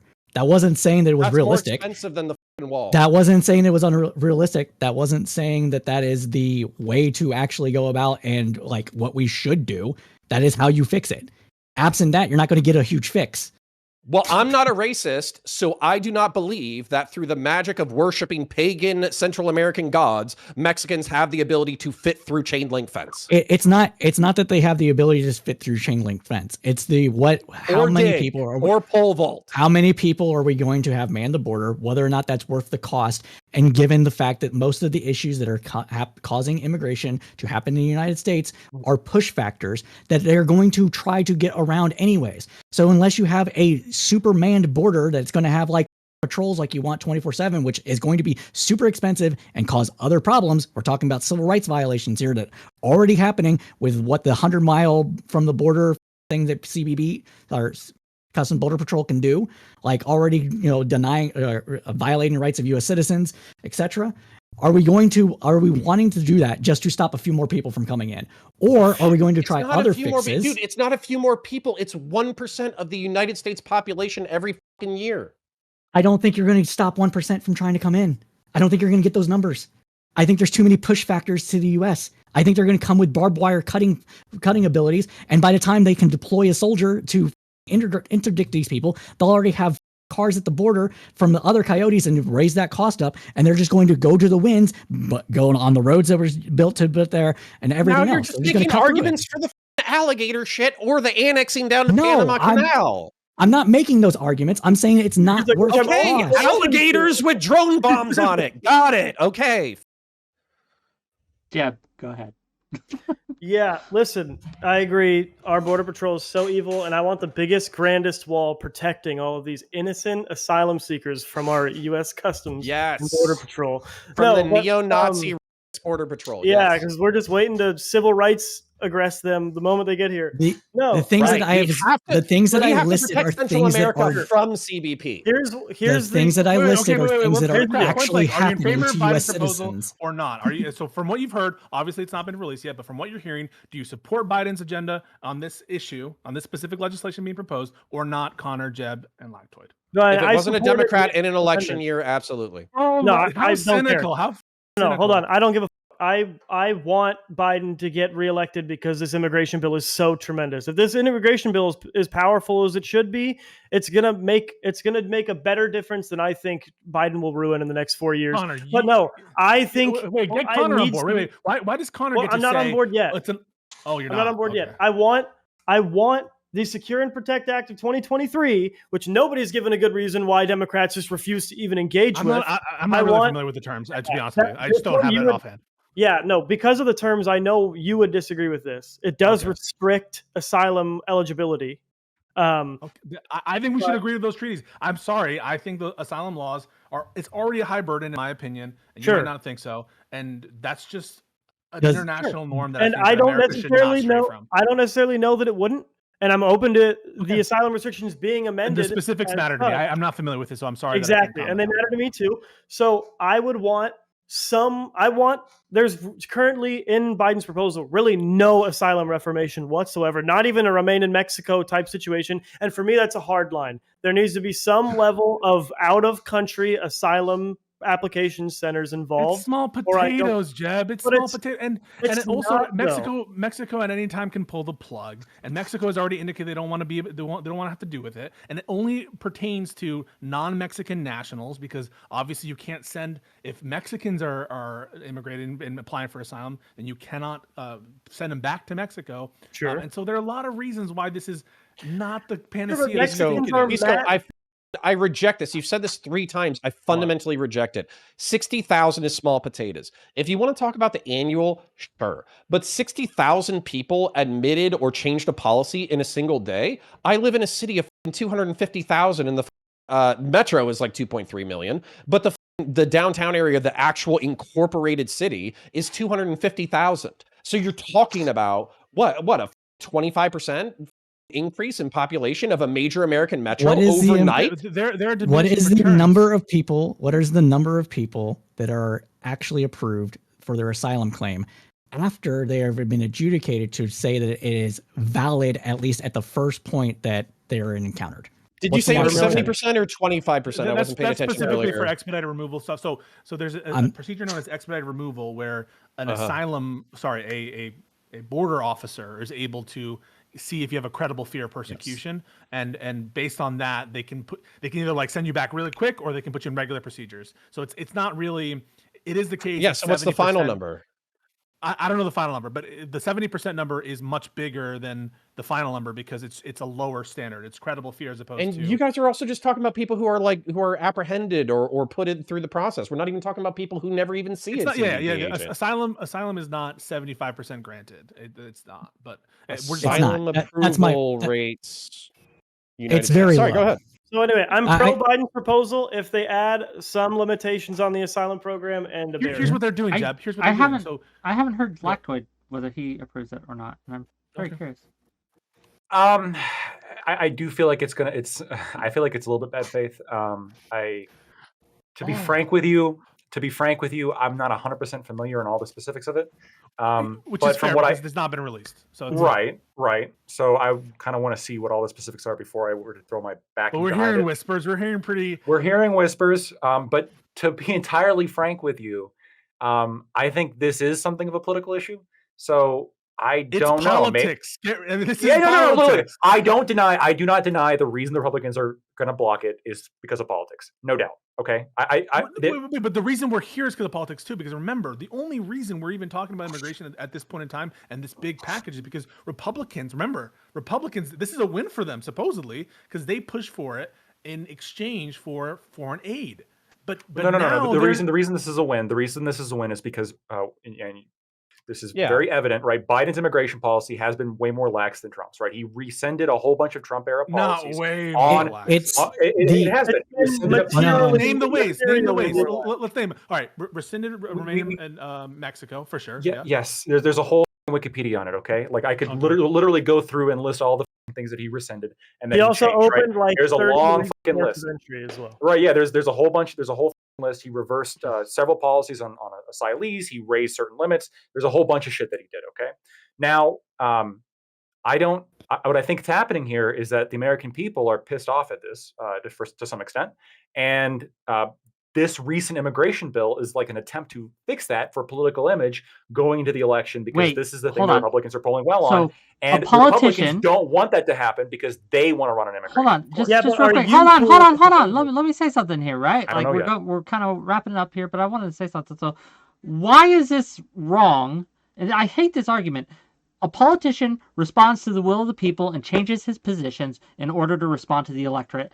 That's how it works. That's how it should work, right? I'm not saying that's not how it works. What I'm saying is that so this is not something that Biden didn't contribute to. You can say this is him trying to fix it, responding to the will of the people, but the Republicans want to win on this issue. That's of course what's happening, right? No, they don't. That's what Mitch McConnell they want to run on the immigration issue. Yeah, they want to be able to run on it. Yes. That's what he's saying. You guys are saying the same thing. They want to win on immigration, of course. Gotcha. I know. We should not reward that cynicism. We shouldn't be like, because it undermines. It depends how important immigration is to you, I suppose. Okay, so listen to me. If your argument is this is an imminent crisis, it's crazy. This invasion is. We invoke the Article 1 powers of invasion. But we can wait until. Look, hold on. I never backed up the invasion claims. Okay, I wouldn't back up the invasion claims. You're talking to me here. America's has had huge moments of immigration. This is a particularly big immigration wave. 100% sure we're gonna survive it. And the Republicans are absolutely irresponsible in this moment in playing up the rhetoric. And then one thing is having this as an issue, highlighting it. That's okay. But you're playing up the rhetoric and then saying, "Oh, but we can't address it until after Trump's in office." And I hate Trump. I'm just explaining to you what's going on. Yeah, I'm just explaining what's going on, right? So we're being descriptive. I understand. Why won't you just be like, I support if there's a good bill because I'll wait to see. Yeah, I do support a good bill, no matter who's proposing. Yeah. Look, we all support good things. I personally am open to it. I personally am open to it. And however, I disavow Abbott. That's what I want as well. I disavow specific things that Abbott has said, not all of his policies. Okay. Not all of his policies. Can I say one more thing? We got away from it, but I just wanted to just say this. Back to answering your question when you said should we provide all these things to illegal immigrants? I do wonder why it's the case of, well, if we don't provide medical care or housing to illegal immigrants on one side of the border, all of a sudden, like, that's monstrous or whatever. Like, if that's the case, why don't we have an obligation to provide free healthcare and housing to people around the Everyone in the world, world or all the people, time. or people on the other side of the border? Like, it doesn't make any sense.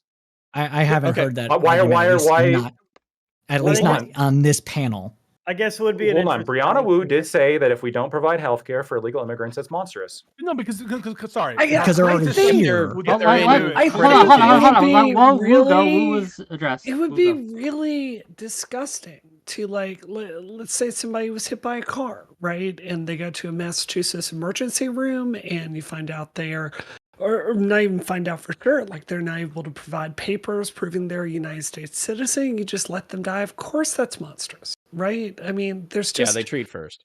yeah, you just, there's stuff you have to do as in a decent society. But I mean, how can you disagree? But with it's not that? a good system. Well, The Right. limiting principle. Of course The I can reject principle this. is a limiting principle is in our current structure of the international system. These arbitrary lines called borders still matter, and Yeah. you know, as much as we want to say that, like, we're all humanists and that everyone's life matters and everyone's is equal, Yeah. absolutely, we entrust states with the authority to govern over specific geographic areas, and that implies a greater responsibility over those geographic areas and the people who live in them. Okay, here's what I we're gonna do. agree. You I can think if argue you're there's a legal listening- responsibility, but I reject, like, the moral loading of we have an obligation to provide services for people here, but not there. We don't have any obligation to provide services. I d- Can't- but I think California's I think California's proximity bill that actually provides matters. free healthcare for illegal immigrants is crazy. We I should All never right. agree have. with Connor that we should be doing more to help our friends below the border. I don't necessarily think that this has to be an absolute line of no care to people beyond our borders and absolute maximal care to people within it. I think there should be more balance. Here's what we're gonna do, because I know we're winding down. We're gonna let Wu respond to that, and then I got 2 super chats that we're gonna discuss, and then we're gonna go to closing statements, and that's what we're gonna do. Because, gang, I don't have all night, but I love it here. It's been a wonderful discussion. Let's go to Wu, and then I got super chats, and then we'll see how it goes. So look, one of the reasons it's really important to me to address this crisis is I do agree with you. I think American people should come first. I mean, I think I think there are a lot of progressive arguments to get immigration under control. A really good example is if we have an influx of cheap labor, that dilutes the power of unions, right? It makes it so people that are living here, they're fighting for lower wages in some cases. The pressure is downwards for them to get higher wages. Rather, housing becomes more constrained. All these things become more constrained. So if you got from my comments tonight that I just want to, like, give, infinite resources to everyone in the world, that's not my position. I do agree with Pisco, though. There's got to be a balance for this. I'm not going to sit there and watch or advocate a system where people are dying and not having access to healthcare. And anyone can tell you, for like most routine healthcare in the United States, it's very hard to get just routine doctor care, even if you have insurance. So I don't think that here in Massachusetts, like, migrants are coming down to the Leahy healthcare system and making it so I can't get in there. I think we're talking about emergency services. Okay. Wow, this has been great. Let's get through these super chats. We can discuss those for a little bit. Then I know people have to go, so we're going to go to closing statements after that. Artemis Fowl for $10. How is it possible for poor European countries like Poland and Finland can control their borders completely with chain link fences and armed guard patrols, but it is impossible for the U.S. to do so? A lot less people coming into Poland. Yeah, that's Because Mexicans are also magical. Well, not right now. Well, Belarus it- is sending a whole bunch of people into Poland. Yeah, It's are you it's- kidding me? They had like 8 million people come over in the past decade. Are you shitting my dick right now? Wait, hang on a second. We have a bigger border and more people Yeah. trying to come over the longer period of time to America. Do you yeah, disagree and with I that? think the Probably. issue Since is 2014, Europe has accepted upwards of like 12 million people who absolutely would have stopped talking in about Poland. Poland Wait, are we talking if about they Poland? We're wanted talking about to. Poland. Poland, There is a all of specific Europe? migrant crisis between Poland And and Belarus. Poland Yeah. took 0 of them. Okay. Yeah, so my thing is that ours is more sustained and less predictable than their. Poland can acutely react to a migrant crisis. We don't really have just an acute migrant crisis. We have an acute migrant crisis among an ongoing it's chronic. same crisis. We have a that perpetual migrant crisis. Yeah, it takes far more resources to deal with migrants when you never know what day they're I Guess wanted what? to We're give it still to standing. Pisco to we're- answer. He had an answer to, and I'm curious what that is. And Yeah, then I no, got the other. like it's just they're very different circumstances. The Yeah, border Mexicans are in magical. Mexico, and the border between Mexico and America is also like, I understand it to be much more like natural barriers in terms of rivers, like irregular kind of mountainous areas, right? Is that correct? Someone tell me if I'm wrong about that. I don't know Mountains- enough about the mountains- border. It's more mountains, complicated rivers, of a and- border than Eastern, Mountains, than rivers, and Eastern Europe. deserts. I think. Now, I'm not It a is. geologist or whatever that is. Okay. So that, I'm not a- and also as well, as they've already mentioned before, there's a sustained pattern here, and so it's very different circumstances, I think. Okay. We should There's rig ours one to flow other- like Switzerland. Okay, I got to get through these, and then we got to go to closing. I know people we could talk all night, but we don't have all night, so here we go. $5 from Dan, 1994. Say Biden can address it today. No additional law needed. See 8 USC 1225B2C. I don't know what that is, dude.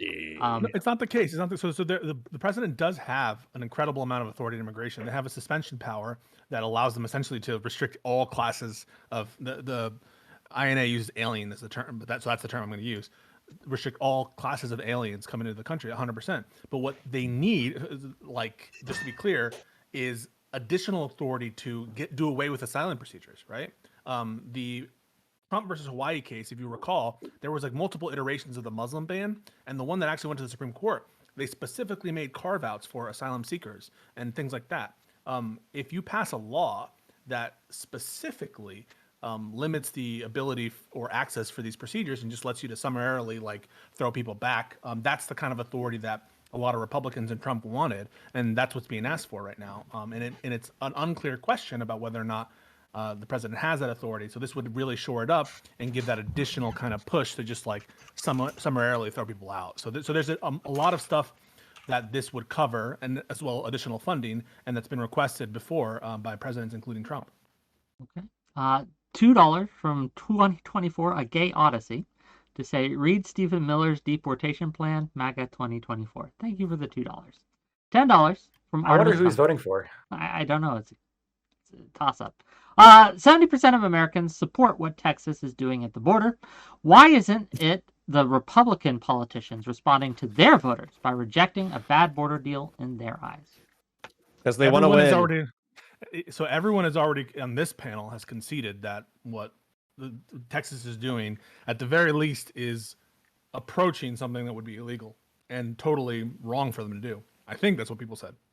And Not the federal wrong. government Yeah, no, take I didn't charge. say wrong. Wait. So I'm sorry. Wouldn't it be, if your argument against illegal immigration has to do with the illegality of it, and that's certainly the case for Connor's perspective, how can you possibly say it wouldn't be wrong to violate the law from Texas? Because legality and morality are not the same. No, but now Why is illegal immigration immoral, Connor? If they Why is it violated the Supreme Court immoral? order, that would be wrong. Yes. Okay, immoral is probably a little bit charged. However, I could say it's on the lower end of shitty. And the reason why is because, again, I was raised in this stupid thing Dude, called don't like do this. national Don't identity. I'm going to do it. So you asked, I'm going to answer. So I was raised with this concept of like nationalism, like I was born in a certain country. I'm responsible for a certain country. I'm a citizen of that country. Its well-being, its community, all of that kind of stuff is my responsibility. It's laws. Yeah. Well, when its laws are stupid, it's my job to say that its laws are stupid. When its laws are stupid, it's okay to violate them? That's not what I said. Okay, You then should why comply with the can't- law as much as possible. Why can't we just say that it would be wrong for Governor Abbott? Because I'm making a moral legal distinction. If you understand that, you understand my point.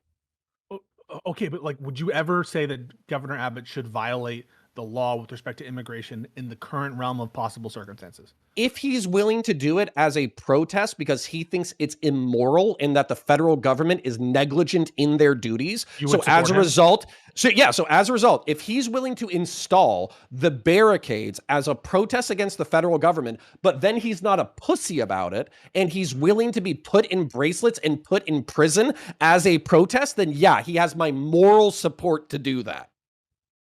I'll give my reason in a closing statement for the Okay. I We're will gonna go to donate to his legal I GoFundMe. don't sign off. We'll go to the closing segment. Libertarian. It's been it's been a No, great that's a lawyer discussion. thing. It's been a great discussion. Yeah. We're gonna give all these individuals, lovely individuals, great individuals, wonderful, the best individuals, right? We're gonna give them a closing statement, let them close out, tell people where they can find them. Please go support all my guests today. They have been great to me, right? They've taken time out of their day to come and argue, right, and yell at each other on my show. And I appreciate every single one of them. So when they give you that link of where you can find them, please go follow them, right? Go click on their subscribe button, whatever it takes, okay? What we got coming up on my end, Tuesday, tomorrow, I'm going to be talking to Ruby Spacek about extremism. That's going to be a fun discussion. Thursday, we're going to have Brittany Simon on. We're going to have a Femoid on. We're going to be having Fairy Queen on. We're going to having more. And we're going to be talking about the growing gap, the growing gender gap when it comes to liberalism and politics and things like that. A study was released recently showing that there's a huge upspike in most countries with women becoming more liberal and men much less so. And so more than any other time in the last 40, 50 years, there is a huge gender gap. We're going to talk about why. But let's go to the people that came here today. Lactoid, close us out. Give us a closing. Thank you. I appreciate it, Wick. Thank you all for arguing with me. I loved it. Look, I think that Texas is justified. At the end of the day, Texas is justified for putting up the wire from just a legal point of view. I do believe. But let me be very clear. I swore an oath to the Constitution. I know some people else here have. When the Supreme Court says something, you do it. I'm sorry. This is just how it has to be. And so the Supreme Court said the feds can do it, and so they can. I'm not going to back off. I'm not going to commit treason on because of immigration. It's not going to happen. Sorry. To the extent that Abbott is to stop or arrest feds, this is a major issue, and I would not support Abbott. And to the extent that he's threatening such, is terrible. But generally speaking, I don't think the Biden administration is being good faith in administering immigration laws. If you like what I had to say, you could find me at Lactoid TV. Thanks. Go check him out, gang. He's great. Thank you for being here. Jepton, what you got? Yeah, so just to touch on everything a little bit, at the end of the day, as far as Texas and Governor Abbott, I fully endorse everything up to the actual, like Lactoid said, stopping and arresting of federal agents who were trying to remove barbed wire. Though, if he just gets in their way and stops them, or I thought Pisco was referring to if he were to immediately reconstruct the barbed wire. That's what I was saying. I don't think would be wrong. I think that would just be some Tom and Jerry-ness with the law, as Lactoid said. That's the part I don't think would be wrong. If he was stopping and arresting federal agents, I would say that's wrong. As far as what I want to see in immigration policy, this idea that Republicans are the only ones not coming to the table for immigration is just bullshit. Lindsey Graham, February, Secure and Protect Act of 2023. He did it again. He did it in 2019 as well. Didn't include wall funding this time at all. They still didn't even consider it. Didn't try to amend it. Didn't try any. So any little nitpicky problems, I don't give a about because they didn't even try to pick it up and amend it. They just said nobody engaged with it whatsoever. What I want to see is the Biden proposal, from what I've heard about it, is great. It's a great proposal. It's not a complete proposal. And I know that once a proposal is passed, we won't get another one for a while. So I want a physical border and I want asylum restrictions as far as where people can apply for asylum, if possible. Thank you, Jeptan. Thank you for coming.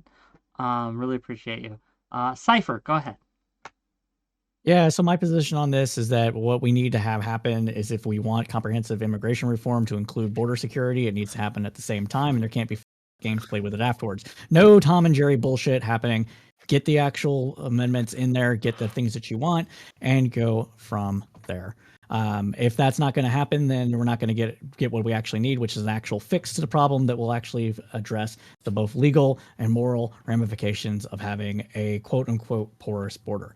As far as what Abbott is doing, I fully don't endorse Abbott. And if there's a protest in Austin coming up, I will attend that one. I don't attend very many protests, but I will attend that one because what Abbott is doing is flirting with civil war, and I will not have that. And I will do everything in my power that I can as little old me, 5'6", know nothing, 38-year-old male can do, and that is what I will address at that time. So don't flirt with civil war. You don't want that. That's not good for the country. It's going to tear everything apart and cascade throughout the entire world. So stop doing it. The thin 5-6 line between order and chaos. Cypher, thank you for being here. Really appreciate you.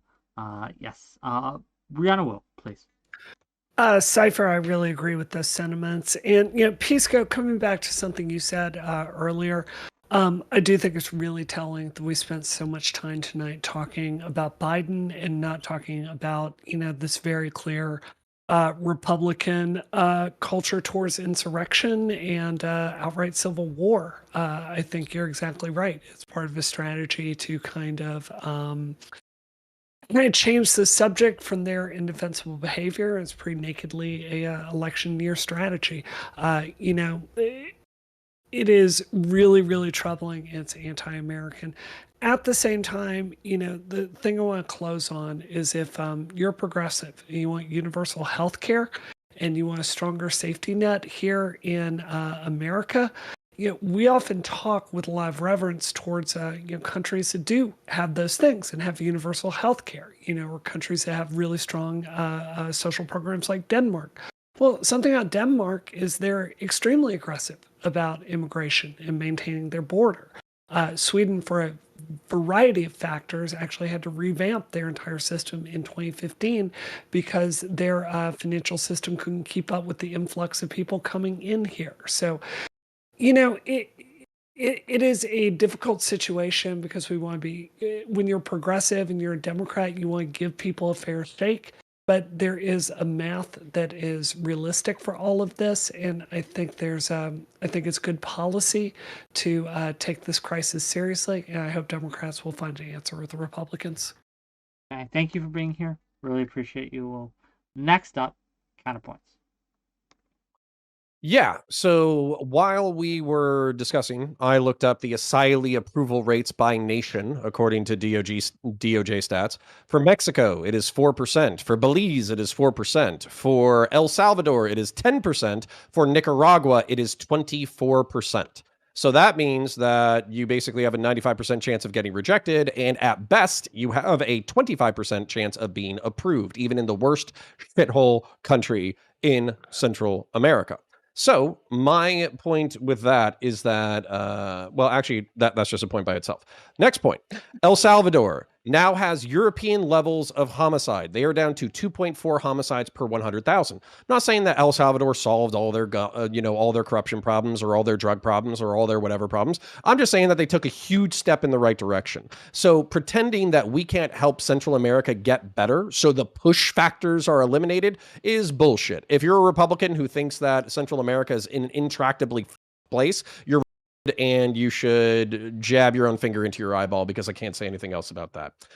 Finally, I am trying to get the greater United States of the Americas idea off the ground. Right now, there's only like 6 of us who want the United States of America to control all the way down to the Panama Canal, and then for the southern, United States of America to exist. But if you want to join the crew, then join the crew, and we can make this a popular thing. And maybe by the age of 2100, we can create a fantastic continent that is good for all people under an American thing. Finally, I'm sad that Lactoid's here because I'm going to jab him. I swore an oath to the Constitution, and if the Supreme Court says so, I have to abide by it. Oh, you slavery supporter, you piece of shit. When the Supreme Court said that black people weren't citizens, you would abide by that, you asshole? What a dick. No, wrong things can still be wrong, even if the Constitution or the Supreme Court says that it's correct. It's called having a moral compass and a conscience, you simp. Finally, this is like the third protest finally, against... by the way. Yeah, I know. So give me 2 more. Protests against, actually, give me 2 more in an outro. Protests against unjust laws are un-American. Bullshit. This is one of the most American things on the face of the planet, is dickholes doing things that are annoying that aren't quite illegal in order to piss off the federal government. That's one of the most American behaviors in the country. Secondly, armed rebellion is one of the most American behaviors that's there. So yeah, it's fundamentally American to tell feds to stick up their ass. Finally, my name's Connor. I run a YouTube channel named Counterpoints 40K. It is not about politics. It is about the beautiful, fantastic, up world of Warhammer 40,000. So yeah, thank you for having me, Whick. I had a fantastic time. Thank you for being here. As to your 2100 plan for the Greater Americas, well, right now we're busy. Looks like we're going to be busy in Iran. So we'll see what happens with that before we get in plan for that. Eurasia, bring it home. Last but certainly not least, the actual finally, Pisco. Go ahead. Thanks a lot, and thank you everyone for joining and for hosting Whick. Listen, the supremacy of federal law on the issue of immigration and border control cannot be questioned. I'm glad that everyone here, including the conservatives, seem to, I don't know, jettison these horrific, horrible arguments about invasion and what about the sanctuary cities and the 10th Amendment, which have no place in our case law and no place whatsoever in a country that's meant to engage with the rest of the world with one voice on behalf of one people. So I'm glad that we all kind of agree on there. I think you guys take it for granted that like doing this kind of Tom and Jerry stuff is strictly speaking legal. There are provisions of the U.S. Code that are explicitly give access to Border Patrol agents to patrol anywhere within 25 miles. And so to the extent that you're building imagine that California were to build a large enclosure to try to obstruct federal enforcement of immigration. I would think that that would be illegal, notwithstanding the fact that there isn't an explicit court order, but that can be hashed out in the courts. What can't be hashed out in the courts is this kind of insurrectionary attitude that Brianna Wu alluded to, and that seems to be taking hold dangerously in the Republican Party and amongst the MAGA base. They seem to be wanting to solve all of their problems with armed conflict, or at least, suggesting that that might be a responsible thing to do in this context. I totally take issue with Connor's suggestion that insurrection or rebellion is in the nature DNA of America. The situations that led to the Revolutionary War were exceptional circumstances that had to do with political representation and the structure of our democracy at that time, and the fact that they were not responsive to the people at that point in time. Right now, for all you want to say about our system of government, it has endured and it has been able to be the envy of the world in terms of democratic institutions, although we still have problems. It's interesting that you bring up Dred Scott as an example of a case where following the Supreme Court would have been morally wrong, or that the court came to a morally reprehensible conclusion. Of course they did, but the aftermath of that situation and the consternation that was involved in that entire affair was one of the most bloody episodes in our nation's history, and something we should never repeat again. The way to resolve issues, even long-standing important issues like immigration or race relations or even slavery, the best way to do that would have been democratically. And it was not the Civil War was one of the worst experiences in our nation's history, and we should not be flirting with that kind of attitude that the governor and members of this Congress seem to be doing. And so I'm glad that we have some amount of consensus that we should resolve our issues peacefully. On the issue of immigration, there can be a lot of disagreements, and there are a lot of disagreements, but I am in favor of applying our asylum laws. But I just think that we should fund border security more and give some additional authorities to the president. And I'm glad that the president is pushing forward this legislation to try to come to some agreement before the election. And hopefully the Republicans won't sort of obstruct it just because they don't want to see Biden elected. That's my closing statement. And if you guys want to follow me, you can find me on Pisco Liddy at twitch.tv or Pisco Liddy on Twitter. Gang. All right, real quick, Whick. I didn't say that insurrection wasn't. I just said that it's American. Oh, great. Awesome. Gang, if you like what I have to say, right, hit that like button, hit that subscribe button on my YouTube. If you're watching me on this Twitch or Kick, please give me a follow there. Really appreciate it. I'll see you guys tomorrow, 6 p.m. Eastern. We're going to raid out. I'll see you later. Bye. Bye. Bye. Hey, Bye. folks,